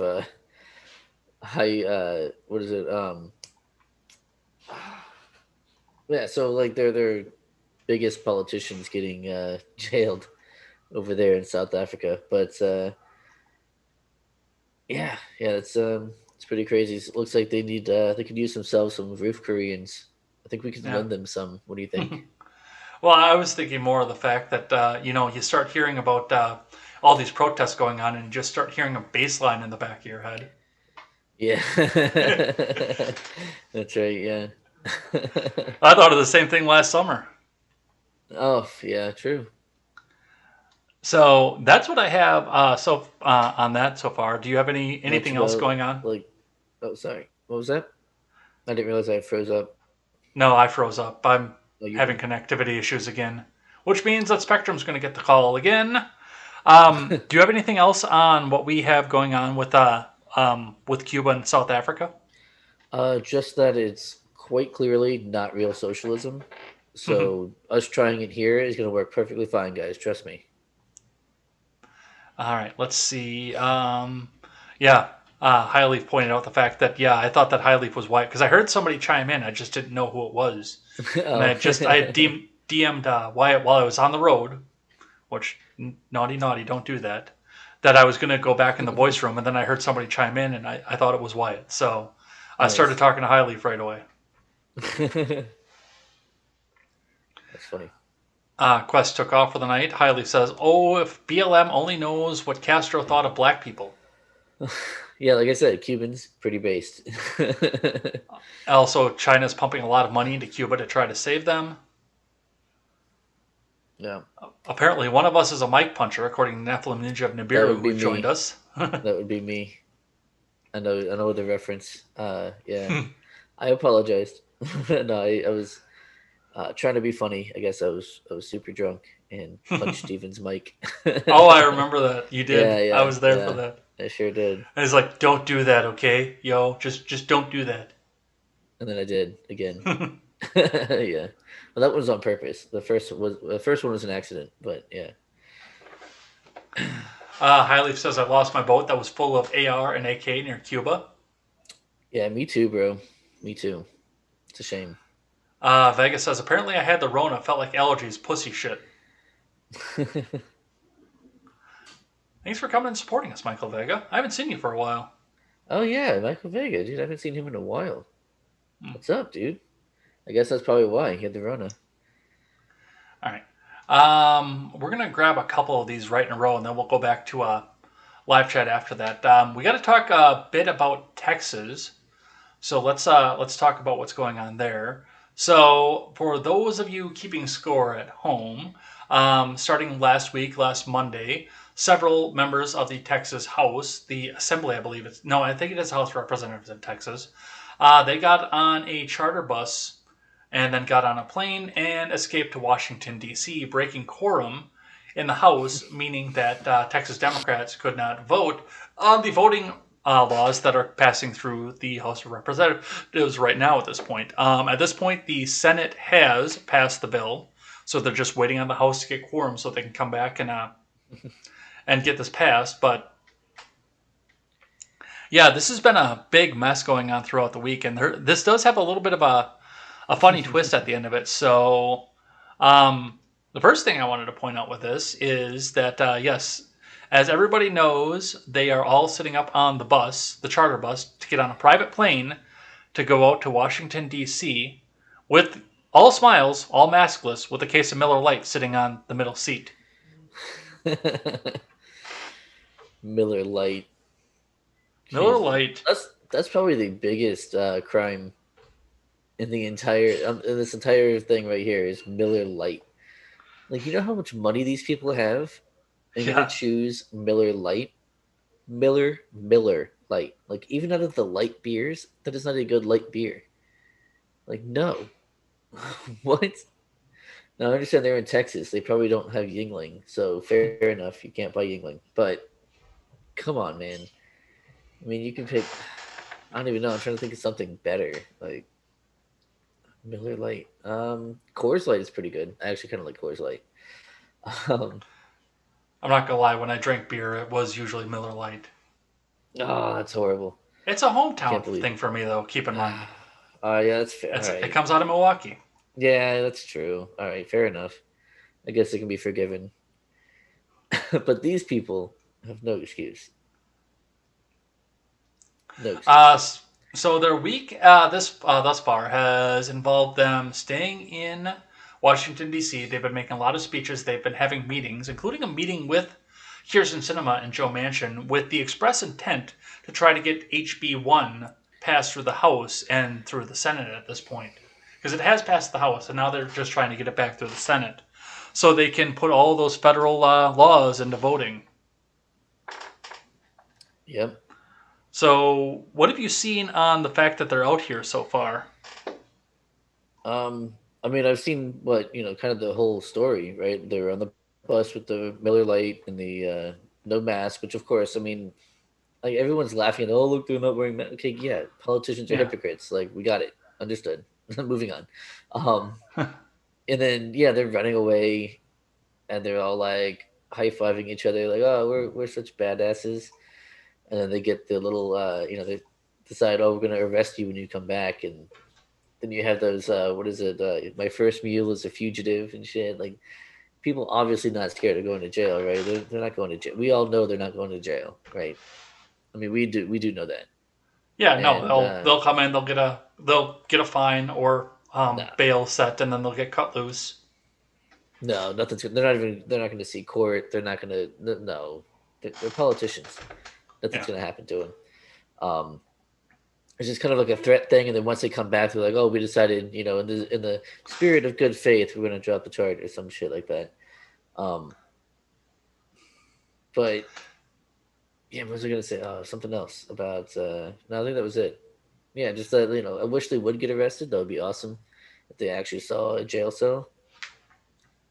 I'd actually kind of like that. Would be a good start. I never got a follow-up out of my state, but interestingly enough, I'm actually used to this and hearing about stuff like this and I cite Act 10 all the time in Wisconsin, especially when they started talking about breaking quorum in Texas. That was one that kept coming back up off of this, because Democrats in Wisconsin actually did the exact same thing back in the year 2011 when Scott Walker started off on Act 10 for mostly the same reason, but for different rules, obviously, because the state legislatures have different rules. Yeah. In Texas, they need to have 2/3 of the members of the chamber in place in order to have quorum. So it doesn't matter party affiliation or anything. They just need to have 2/3 of the seats filled in order to bring things down to debate. In Wisconsin, you have to have at least one member of each party on the floor in order to open up debate and start talking about these bills. Gotcha. So on a cold January morning, all these state Democrats got in a bus and headed to the west suburbs of Chicago. And stayed there for 3 weeks. Nice, fun. Whatever. I don't know. I mean, politicians get a politic. I mean, I don't know. Well, I did say on this that, a lot of people are coming back and saying that they need to come and do their job. They need to do this. They need to do that. Realistically, I think they are kind of doing their jobs. I don't like the way they're doing it, because their constituents, however misguided they are, in thinking that this bill is going to take away the right to vote from everybody except for white landowning males, because a lot of these people legitimately believe that. No, I know. What has Biden been constantly saying? It's the new Jim Crow. It's the new Jim Crow, right? It's Jim Eagle, man. Like, he probably voted for it, but he's old enough to have been in the Senate back then, right? He probably voted for Jim Crow, right? I mean, like, he probably knew who Jim Crow was. He probably met him, shook his hand, Like, not only that, he probably knew who Jim Eagle was, too. Yeah, Jim. Oh, my God. That's so stupid. Make him sound like Jim Eagle. Like, oh my God. But it's... These people want this bill stopped. The constituents of these Democrats want this bill stopped at any cost whatsoever. So, yes, given the fact that they are risking arrest by doing this, they technically are doing the will of their people, but they're doing it in the shittiest fashion ever. And honestly, the quorum thing, I would stop if it was me. I would stop this quorum thing. Because if they're going to run away from their seats, they don't get a say. If they can't sit down and debate their measures away, then you don't get a say. Right, they're throwing a tantrum like a child. Yeah. Mm-hmm. And then they're like going, like I said, with they take a picture of their meal. My first meal was a fugitive, right? Like they're obviously trying to celebrate it with some kind of W. But what we're about to find out when we talk about it in a moment is it's not that much of a W for them. Yeah, that's been one of the big ones too. Now, Harris had a meeting with them because they are going to try to get the federal government to step in and do what their state government won't do, obviously, because we talked about that. Because again, children, like if the tantrum doesn't work, then you go to mommy and daddy and you force them to get. But like you had said, politicians are going to politician, and as soon as Manchin got done meeting with them trying to convince him to break the filibuster, he went down and started talking to members of Texas's Republican Party. Reading from the Texas Tribune, Senator Manchin, key Democrat holdout on federal voting protections, coming to Texas for fundraiser hosted by several GOP donors. So it looks like there was a big alliance with Texas and West Virginia when Manchin was the governor. So, these people all act like Manchin is their friend. They've known him forever. But yeah, he went through and included titans of Texas oil and gas industry, many of whom donate exclusively to Republicans, but there is a prominent Democrat included among the hosts. Former Houston Mayor Bill White. White was the 2010 Democratic nominee for governor and declined to comment on the story. All the other hosts could not immediately be reached for comments. I think Manchin's got his heels dug in at this point. Yeah, it would seem like it. Yeah. But as fugitives, they also didn't apparently get the best health care because as of today, now we laughed about this over the weekend when it was 3, but now there are 5. 5 Democrats from Texas have all tested positive for the commie fucking coup. So my favorite part about this is not the irony of like the Democrats, getting the coup when they're all, we do the mask, and they did the maskless thing, and then they got the coup, right? My favorite part is how Texas is supposed to be just piled high with bodies because of the mask mandate being lifted. Mm-hmm. And then they leave the state and get COVID. They didn't get it the whole time they were in Texas. They leave the state and then they get COVID. Well, the best part of this is the fact that also the initial 3 were fully vaccinated. Oh, of course. No confirmation on the other 2. Right. But it is confirmed that the initial 3 were fully vaccinated. Yeah. In D.C., maskless, and they've got the coup. Right. And of course, not in Texas. If they had gotten it in Texas, and that was, that would have been, huge front page news that they, they go, oh, look, so even our politicians aren't safe from it. They're vaccinated and they're still not safe. We still need to wear masks. But nope, they went to D.C. and got it over there. Oh, man. That's hilarious. That's my favorite. We're going to talk just a bit about Arizona. I know there's not going to be a lot to go on this because there really isn't a lot to go on for this. This isn't done yet. But everybody on Friday last week jumped to the conclusions, on Thursday rather, jumped to the conclusions that this was all over and everybody knew exactly what went on. The left-wing fact-checkers immediately said, no immediate evidence of any voter fraud was found in Arizona. Yep. And the right-wing fact-checkers came out and said, we found these 75,000 ballots that were improper. What do we do about this? And the same serial number. Now, for the other side, I've not seen any green check verified sources for this, but I also don't believe the fact-checkers at the Associated Press, the Washington Post, the USA Today, and otherwise. Sure.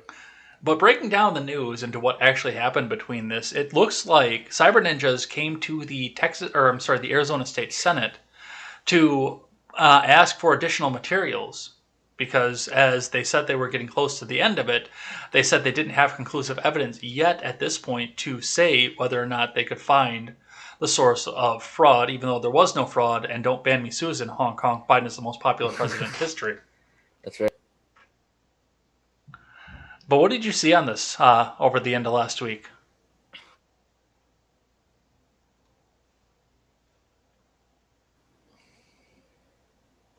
I'm going to ask the question again because we had the network drop off here. What did you see on this at the end of last week?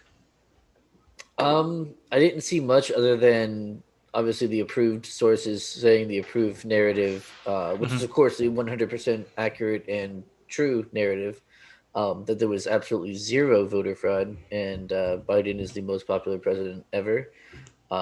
Chairman Biden is our Lord and Savior. He will save us from coronavirus and the evil whites. So we are ever grateful and in his debt. The evil Whoites. That's right. So looking in on this and looking at some of the things that came off of this, one of the big ones from this is the fact that, yes, the Republican sources, and TPUSA was one of the first ones to come out and say that there were thousands and thousands and thousands of ballots that were duplicated and folded improperly, all this. But the House has launched a new investigation into the Arizona ballot review. So the U.S. House has jumped up above the Arizona legislature, and now they're going to investigate cyber ninjas. Oh, yay. More investigations. More Yay. investigations indeed. Yay. It looks like we're investigating ourselves again. We're going to investigate the investigators of ourselves. Oh my god. It's just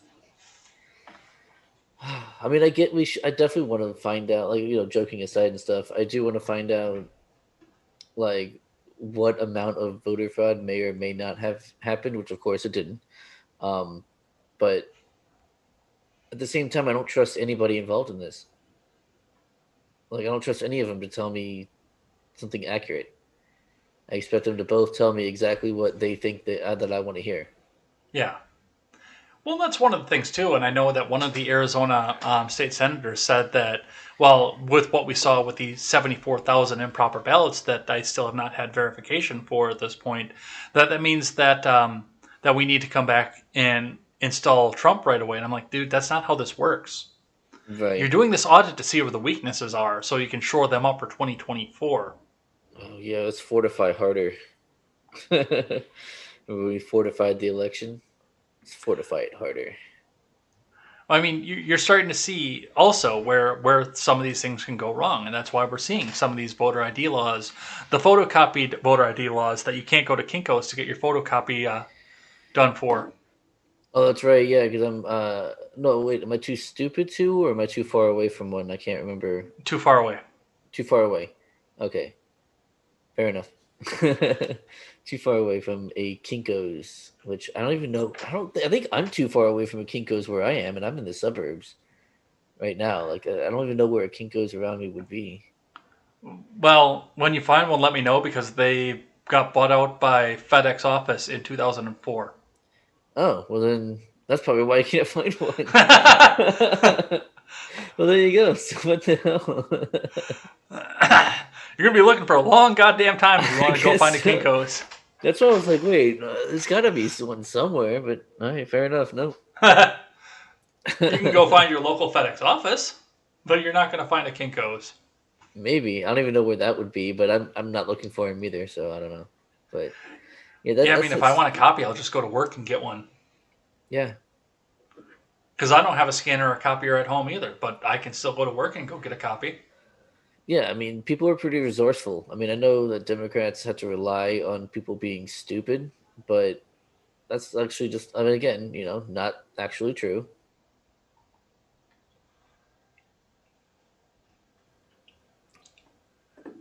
Dude, we got to figure out what's going on with the Spectrum thing. They got to get a phone call made. I think it's both of us, to be honest. No, it's not me, because I can see the icon change. Oh, okay. I know what's going on with it. It's the same thing. It's just it doesn't kill my processor like it did on the old computer. Like, it doesn't completely shut us down. Yeah, gotcha. It just blinks the internet out for a second off this. But I mean that's what I have off the Arizona thing right now. We don't know. We still don't know. But it seems like it just entrenched everybody else into their corners even further. Right. Well, that's all. Yeah. I mean, of course, that's the whole point of it, right? That's the whole point of, like, both sides. That's their whole job is reporting. Both, news outlets, I should say, both sides of news outlets. It's just like, here's the stuff you want to hear. Yeah. Believe it more. Believe it harder. Believe it harder. And then people do. I mean, I do want to see what happens with this, but I know that I'm going to have questions no matter what comes out of this. I really am. Right. And then this whole hope of, like, oh, Trump's going to be reinstated as president, in any minute now. Stop. Stop. It's not going to happen. It's not. I mean, hey, do you trust the plan yet? I haven't trusted the plan for a long time. Trust the plan. Trust the plan. Oh my god, it's the plan. Have you actually seen these people though, who actually, like, they think that Trump is actually the president? Yeah. And that Biden and Kamala are actually in prison?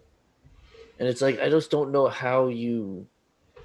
So obviously, like, green screen and all this kind of shit, but like what? I guess I just don't know enough about this to actually be able to see how it makes sense to someone, but just from off the top, like, it just does not make sense. Just trust the plan. I don't know the plan. I can't trust the plan unless I know it. Any second. Any second, no. Any second, the army's going to come in and they're going to remove Joe Biden and Kamala Harris. And our great and glorious leader is going to have a 1,000-year Reich. Yeah. Oh, man. And reign over heaven forever and eliminate the satanic pedophiles.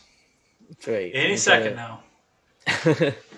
Yeah, he's going to join, he's going to go to heaven and sit on God's lap and stay there for the rest of eternity.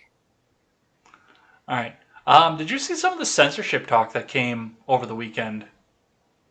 Oh, hell yeah, I did. Oh my God, yeah. Let's start by listening to the red-haired bobblehead once again, because we don't listen to her enough. Yeah. Listen to providing said. for Facebook or other platforms to measure and publicly share the impact of misinformation on their platform and the audience it's reaching. Also with the public, with all of you, to create robust enforcement strategies that bridge their properties and provide transparency about rules. You shouldn't be banned from one platform and not others for providing misinformation out there. You hear that? If you're banned on one platform, you should be banned on all the platforms. Of course. So what we need is a federal law that says if you're banned from one social media platform, you are no longer allowed to be connected to the internet. Except for like state-approved sites. The ones where they can monitor you. Yeah, you get access to like The Hill. You get access to like what was it, Washington Post? NPR, National Progressive Radio. NPR. Right, NPR is a good one. CNN, naturally. Mm-hmm. But that's it, though. You don't get access to anything else. And you don't get commenting function. Oh, no, of course. Well, most of them have the comments turned off anyway. So. That's true. Town Hall goes on to tweet out only minutes later, Jen Psaki calls social media sites like Facebook public platforms. Let's listen to that. For how long has the administration been spying on people's Facebook profiles looking for vaccine misinformation? Well, that was quite a loaded and inaccurate question, which I would refute. Well, Peter, first of all, as you know, we're in a regular touch with a range of media outlets. Let me finish. As we are in regular touch with social media platforms. This is publicly open information, people sharing information online, just as you are all reporting information on your news stations. But, okay, so these 12 people who you have on a list, 12 individuals, do they know that somebody at the Surgeon General's office is going through their profile? I'm happy to get you the citation of where that comes from. There's no secret list. I will tell you that these are people who are sharing information on public platforms on Facebook, information that is traveling, is inaccurate. Our biggest concern here, and I frankly think it should be your biggest concern, is the number of people who are dying around the country because they're getting misinformation that is leading them to not take a vaccine. Okay. They're dying. Yeah, they are dying. Obviously, everyone. The bodies, the roads are just filled with bodies, which is great because you can't see them anymore. You know how we hate roads. But so to be fair, and I hate to do it, but to be fair to Jen Psaki, I don't think that what she said means what it's being taken as. I don't think she's calling Facebook a public platform. I think what she's saying is that their profiles are public. Like the things that they're saying are public. And so anyone could just come by and see it, including government officials. So it's not like they're breaking into private messages, which I'm sure, of course they are, right? We know that already. But yeah, she wasn't really saying like they're a public platform and they're not, like, she's not saying that they're government funded, which of course they are, right? She wasn't like openly saying that. But that's one of the things, I mean, we've all known that forever and ever and ever too. I mean, I've got a friend who went by the name Rita Crumpet on Facebook for 10 years because she was going through a master's degree and she was bartending at a bar that had a certain reputation in town on top of all this. You know, she goes by Rita Crumpet on Facebook and her name is actually Nicole Redacted. Because she doesn't want the doctoral candidates or any future employer to go back and look at her Facebook and see that time that she was writing on the bespectacled guy's lap because she was drunk out of her fucking mind, and the picture was posted on Facebook. Right. Yeah, see, so my Facebook, I do have my real name on there, but it's all like privated, so you have to be we have to be friends before you see anything on there. Mm-hmm. So that's how I have. That's how I have mine too. But I mean, what? And I don't even post anything on mine anymore. I don't either. Yeah. I stopped opening it when I got depressed over my ex-girlfriend. That's when I stopped opening it. But once I got all past that, I'm like, wow, this was really fucking stupid. I don't want to go back and do this anymore. I follow some really spicy meme pages on Facebook, so I don't even do that. It's a good source of memes. I open it up every once in a while and look at the fan page. That's all that I do. The notifications for the fan page. I don't even post to the fan page. I should post more to the fan page. But I don't post to the Discord fan page. More. I should be on. I'm never on there. In my own Discord, I'm never in it. Sorry, guys. I know a lot of you are in here. A reporter also reached out to Biden over the weekend and said, "What's your message to platforms like Facebook?" Let's have a listen to what he had to say.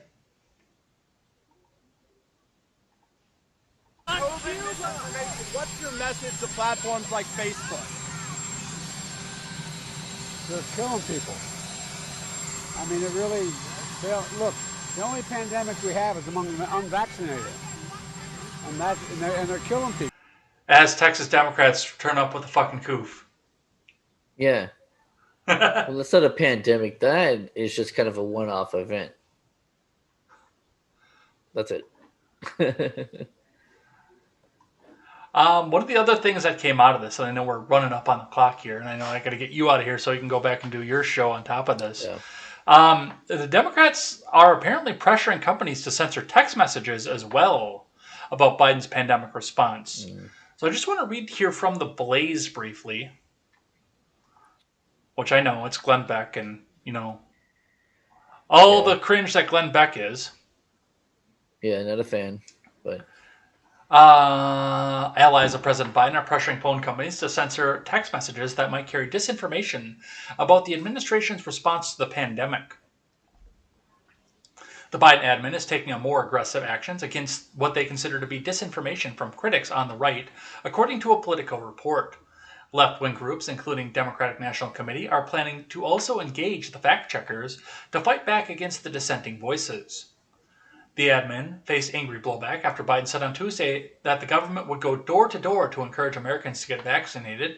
He admitted that he was unable to fulfill his goal of vaccinating 70% of Americans by the 4th of July. Now, not been able to confirm this once again, but doesn't surprise me that they want to go back and censor text messages. But did you see anything on this? Or I did, yeah. I heard a lot about this, about censoring text messages, which is... So firstly, I doubt that they're actually going to censor them. I think we're going to see a lot more of the what we see like underneath your stream right now, right? COVID-19, get the latest information from the CDC about COVID-19, right? Is it under there? Seriously? It's been under there the whole time. Yeah, even before we went live, it was there. But yeah, or like the Twitter, like, oh, this tweet might be misleading, or get the real facts here. Like, I think you're going to see a lot of that rather than the actual censorship, like as in the message won't send. You know what I mean? I think I've actually got to go look at this now because I'm legitimately curious about that. It just says COVID-19, get the latest information. It's probably because you have, you got the word COVID in your title. That's why. That's why. Yep.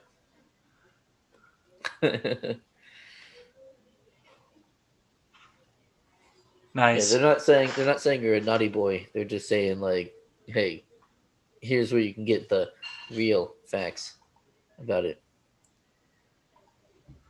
Nice. That's awesome. I love that. Yeah. So, I mean, at what point does it stop though? That's the question I have, because I was the understanding that like, as far as the phone company goes, the government's not supposed to. Well, I mean, we know the Patriot Act is there, obviously, but they're not supposed to be doing this with your regular phone conversations, and they're not supposed to be able to shut your phone off if you say the government sucks. So this entire stream has been about the government doing things that they're not supposed to be doing. At least a lot of it has been. So I mean, I wouldn't be surprised at all that they're at least wanting to do this.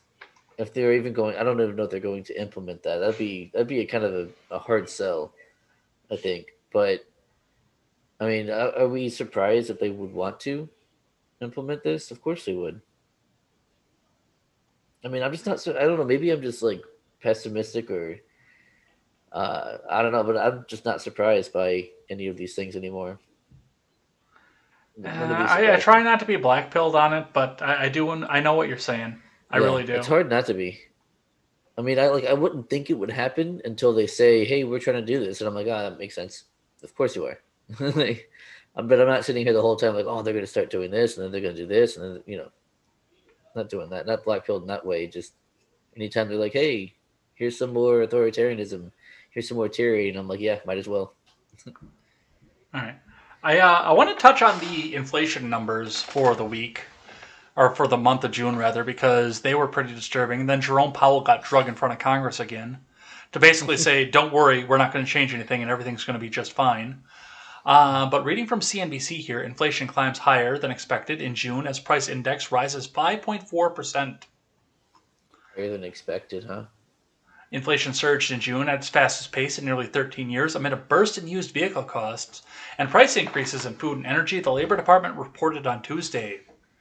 The Consumer Price Index increased 5.4% from a year earlier, the largest jump since August of 2008, just before the worst of the financial crisis. Economists surveyed by Dow Jones had been expecting about a 5% gain, which that in and of itself tells me that we have a problem because you were expecting 5%.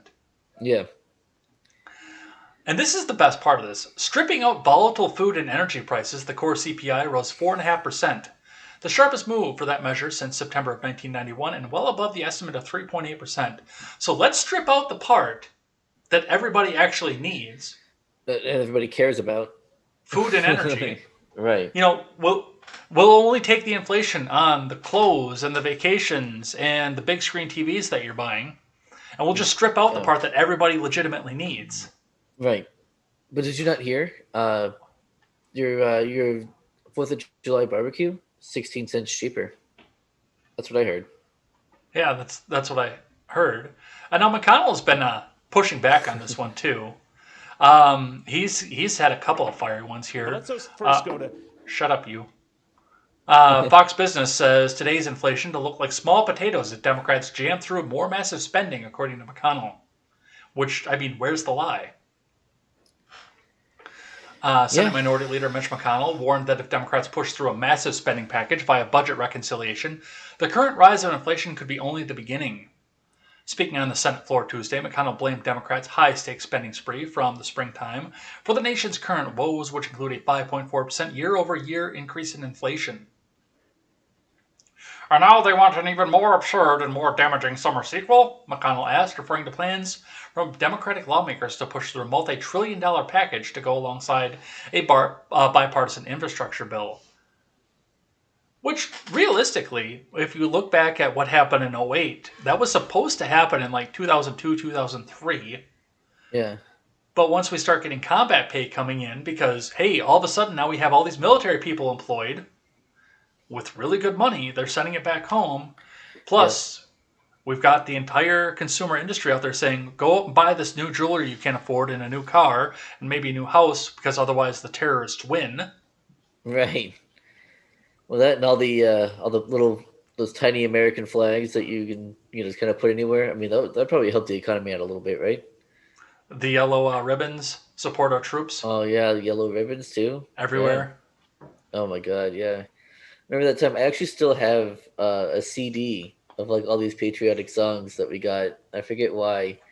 It was at some store or something. It was like you sign up for something, you get like this free CD. It had a whole bunch of like super patriotic songs. Yeah. So like 2002, I think it was when that happened. Yeah. But even still, I mean, we're spending massive amounts of money putting the war on a credit card. But we had economic growth at the time because combat pay was coming home. Well, it's kind of like, when you max out your credit card and you bring a bunch of food home to the pantry, you know what I mean? Still got to pay that off eventually, but right now we got a whole bunch of food. Yeah. Yeah, great. Now we'll just keep opening new credit cards to pay off the old one That always works out, right? I believe they call that seven card screwed. Yeah. I got one here from Reuters. It came by Yahoo Finance though, because Jerome Powell, the head of the Fed, who I'm sure that all of our audience loves, says a Fed digital currency. Oh no, that's not the one I wanted. I wanted to do this one first. Powell says the Fed is still a ways off from altering policy. Expects inflation to moderate. So just don't worry about it. It doesn't matter the fact that we've increased 0.4% month over month for the past 3 months in a row. It'll just stop eventually. Just stop asking questions. Yeah. Reserve Chairman Jerome Powell said Wednesday that the economy needs to improve more before the central bank will change its ultra-easy monetary policy. In remarks prepared for the House Financial Services Committee, the central bank chief noted that improvements, but said the labor market in particular is still well below where it was before the pinko fucking pox hit. Powell noted that the Fed's benchmark of substantial further progress toward full employment and stable prices remains a ways off. He did remark that Fed officials at least are talking about reducing the pace of asset purchases. So legitimately, don't worry about it. Just ignore the fact that this happened. Nothing to see here. Don't worry about it. It'll work itself out. We promise. Meanwhile, according to Insider, the price of vending machine food just jumped by a record amount as Pepsi, Coca-Cola, and snack brands hike prices. Insider says vending machine food prices soared in June, according to the Consumer Price Index from the Bureau of Labor Statistics. Snack food sold in these machines in the U.S. was up 2.3% last month, the biggest single-month jump on record. Axios reported the cost of eating out was up 0.7% overall. Food shortages, wage hikes, and the ongoing labor crisis are putting pressure on food manufacturers and restaurants to increase prices. Brands that are typically stocked in vending machines, Pepsi, Coke, Nestle, for example, are facing the same challenges and said they're raising prices on the consumer side to offset rising costs. Your bag of chips is more expensive. Yeah. My favorite thing is when they get, there's more expensive and they get smaller. Right? Mm-hmm. They come out with a smaller size, a slightly smaller size. So it's you're getting less and it costs you more. Yeah. And your dollar is worth less. So it's these three things that really hit your wallet. Yeah. And then, inflation, and I've heard a lot of people point this out, it really is a tax on the poor. Yeah, of course. Because the rich get the new money first. Well, not only that, but they've got more assets. Obviously they're going to get the same kind of devaluation on their assets, but they can afford to come back and do this. But the depreciation on my truck or somebody else's house or something like that, that's going to hit people in our economic bracket harder than it is. Yeah. For sure. But the thing is with the mega rich, right?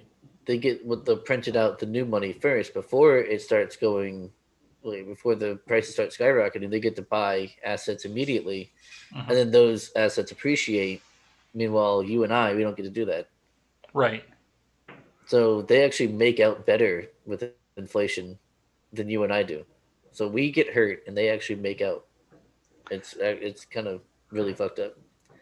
I want to give you one more thing to think about here before we go into surprise stupidity for the night. And that is the fact that Powell has also said a federal digital currency could undercut the need for cryptocurrencies. Oh, well, good. Okay, yeah, so screw it. We don't need cryptocurrencies anymore. that was the whole point of having cryptocurrency.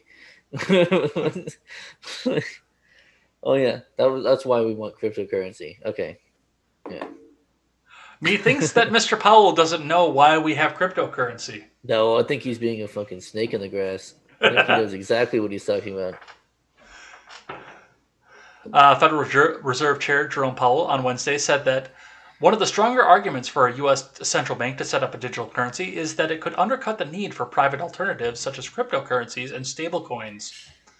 Asked during a congressional hearing if having digital currency issued by the Fed would be a more viable alternative than having multiple cryptocurrencies or stablecoins emerge in the payment system, Powell said he agreed a stablecoin is a crypto that attempts to peg its value to a conventional currency such as the U.S. dollar. I would not call the U.S. dollar a stable currency, but okay. I forgot we're clown world, Hong Kong. We're lying. I forgot about that. Okay, so yes, of course, U.S. dollar very stable. Yeah, no, we don't, that's not why we want the cryptocurrency. We want it so that you can't see it. That's what we want you to not be able to mess with it. Well, it's not so much that we don't want them to see it. It's the fact that, with a Fed digital currency, oh, hey, we need to pump more money into the system. Hey, look, there's more money in the system. Well, they do that now anyway. I mean, they actually print very little of the actual currency. They really do just kind of flip a 0 to a 1, as it were, in order to make more money. So right. I mean, it's already pretty much digital. All right, we have got to head on out of here, and we got to check what little bit of live chat we had towards the end of the show. But before we do that, I've got 2 pieces of surprise stupidity for you. Do you want the burger one, or do you want the lawnmower one first? You had me at burger. Reading from the Hill's Changing America section today, Burger King declares war on Chick-fil-A over LGBTQ plus rights and chicken sandwiches. Okay. Hold on, let me get this up on the screen for everybody. That sounds like a losing war for Burger King. The king is about to abdicate, I think. In summertime, there's a new chicken sandwich war between Burger King and Chick-fil-A. However, unlike previous capitalistic fanfare wars, this is not just a measurement of which establishment has the better sandwich. This is for LGBTQ plus pride, USA Today reported. On June 3rd, Burger King made a cheeky tweet saying it will donate up to $250,000 of the proceeds from its new premium chicken sandwiches, the Chick-King, to the Human Rights Campaign, which is, oddly enough, named HRC. Take out of that what you will. I see no irony in that whatsoever. For every hand-breaded chicken sold, 40 cents will go to the cause. The company emphasized that Chick-King is available on Sunday, taking a jab at Chick-fil-A, which observes the Sabbath on Sunday. That's actually a pretty good one, though. What do you think of that idea? I mean, so I think when you say, unlike other capitalistic ideas, no, this is 100% a capitalistic idea. They don't give a fuck about gay people. They don't care about any of the pro-LGBTQ. They don't care, right? It's a marketing thing. Yeah. Which, I mean, more power to them, right? They're in their audience, They know that that's a big thing right now, and you have to be, it's not enough to be just, pro-gay. You have to be actively anti-whatever.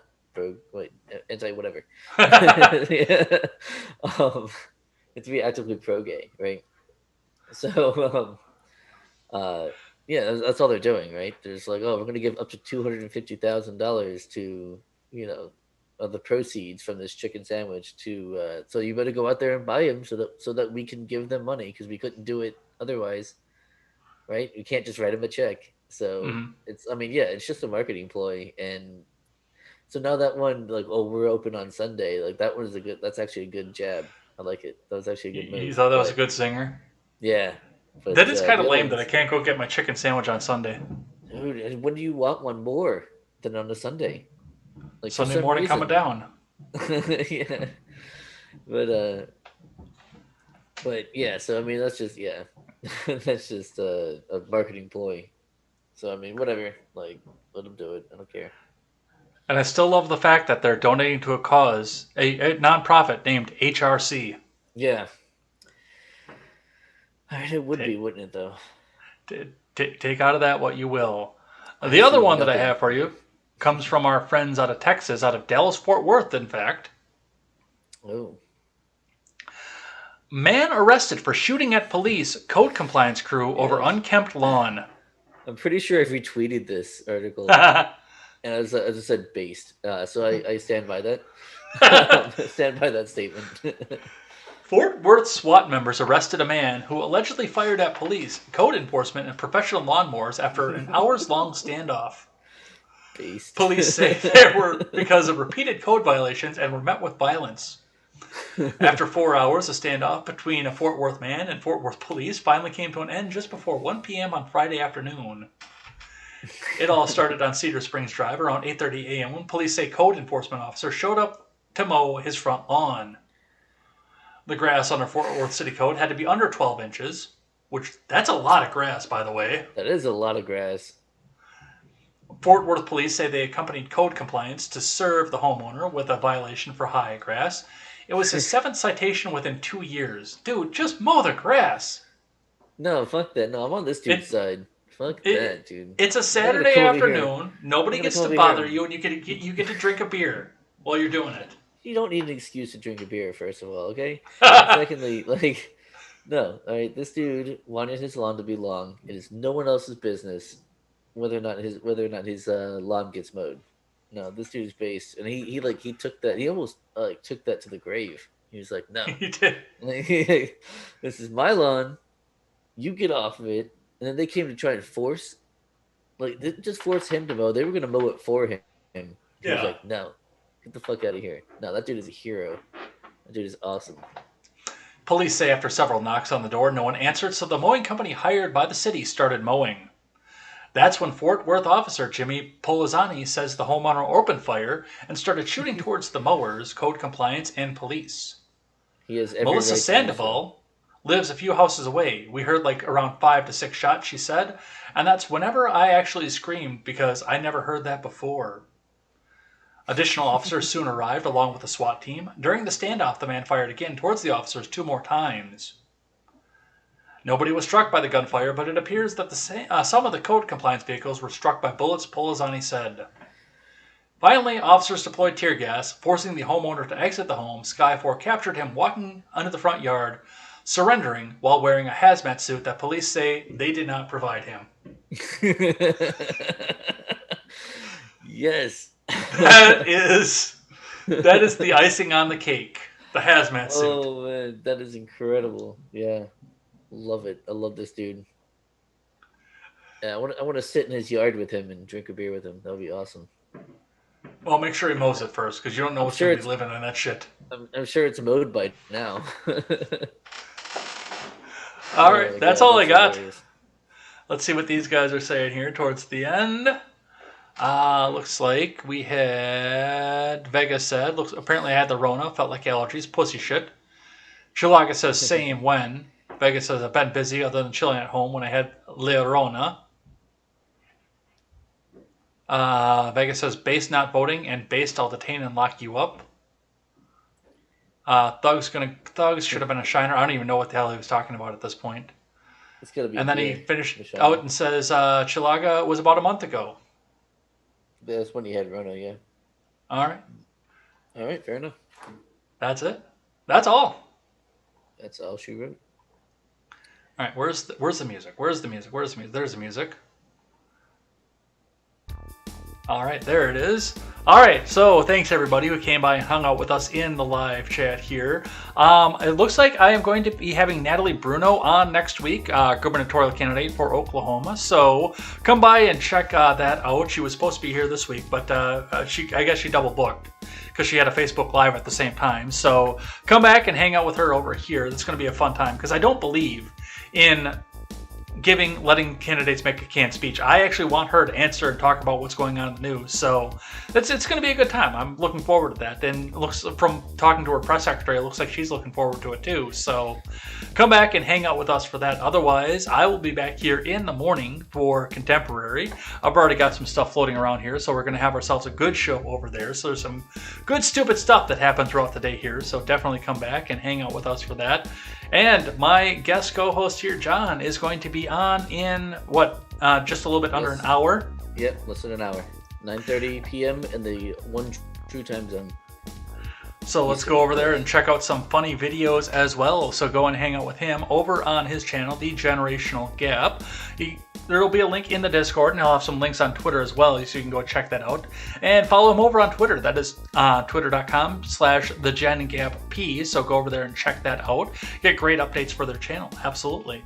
Other than that, we're going to head out of here for the day. And if you're just catching up now, you want to catch up on the rest of the show, we'll be back on demand on YouTube and over on BitChute.com. So go and check that out. Otherwise, I'm going to lead you out of here with the last words. Of course, never take the words of bloggers, podcasters, or journalists as gospel. Find all the facts to draw your own conclusions. John, lead them out with some last words. You do this every time, and I never remember. So there you go. There's your last words. Take care, everyone. Have a good night. See you guys.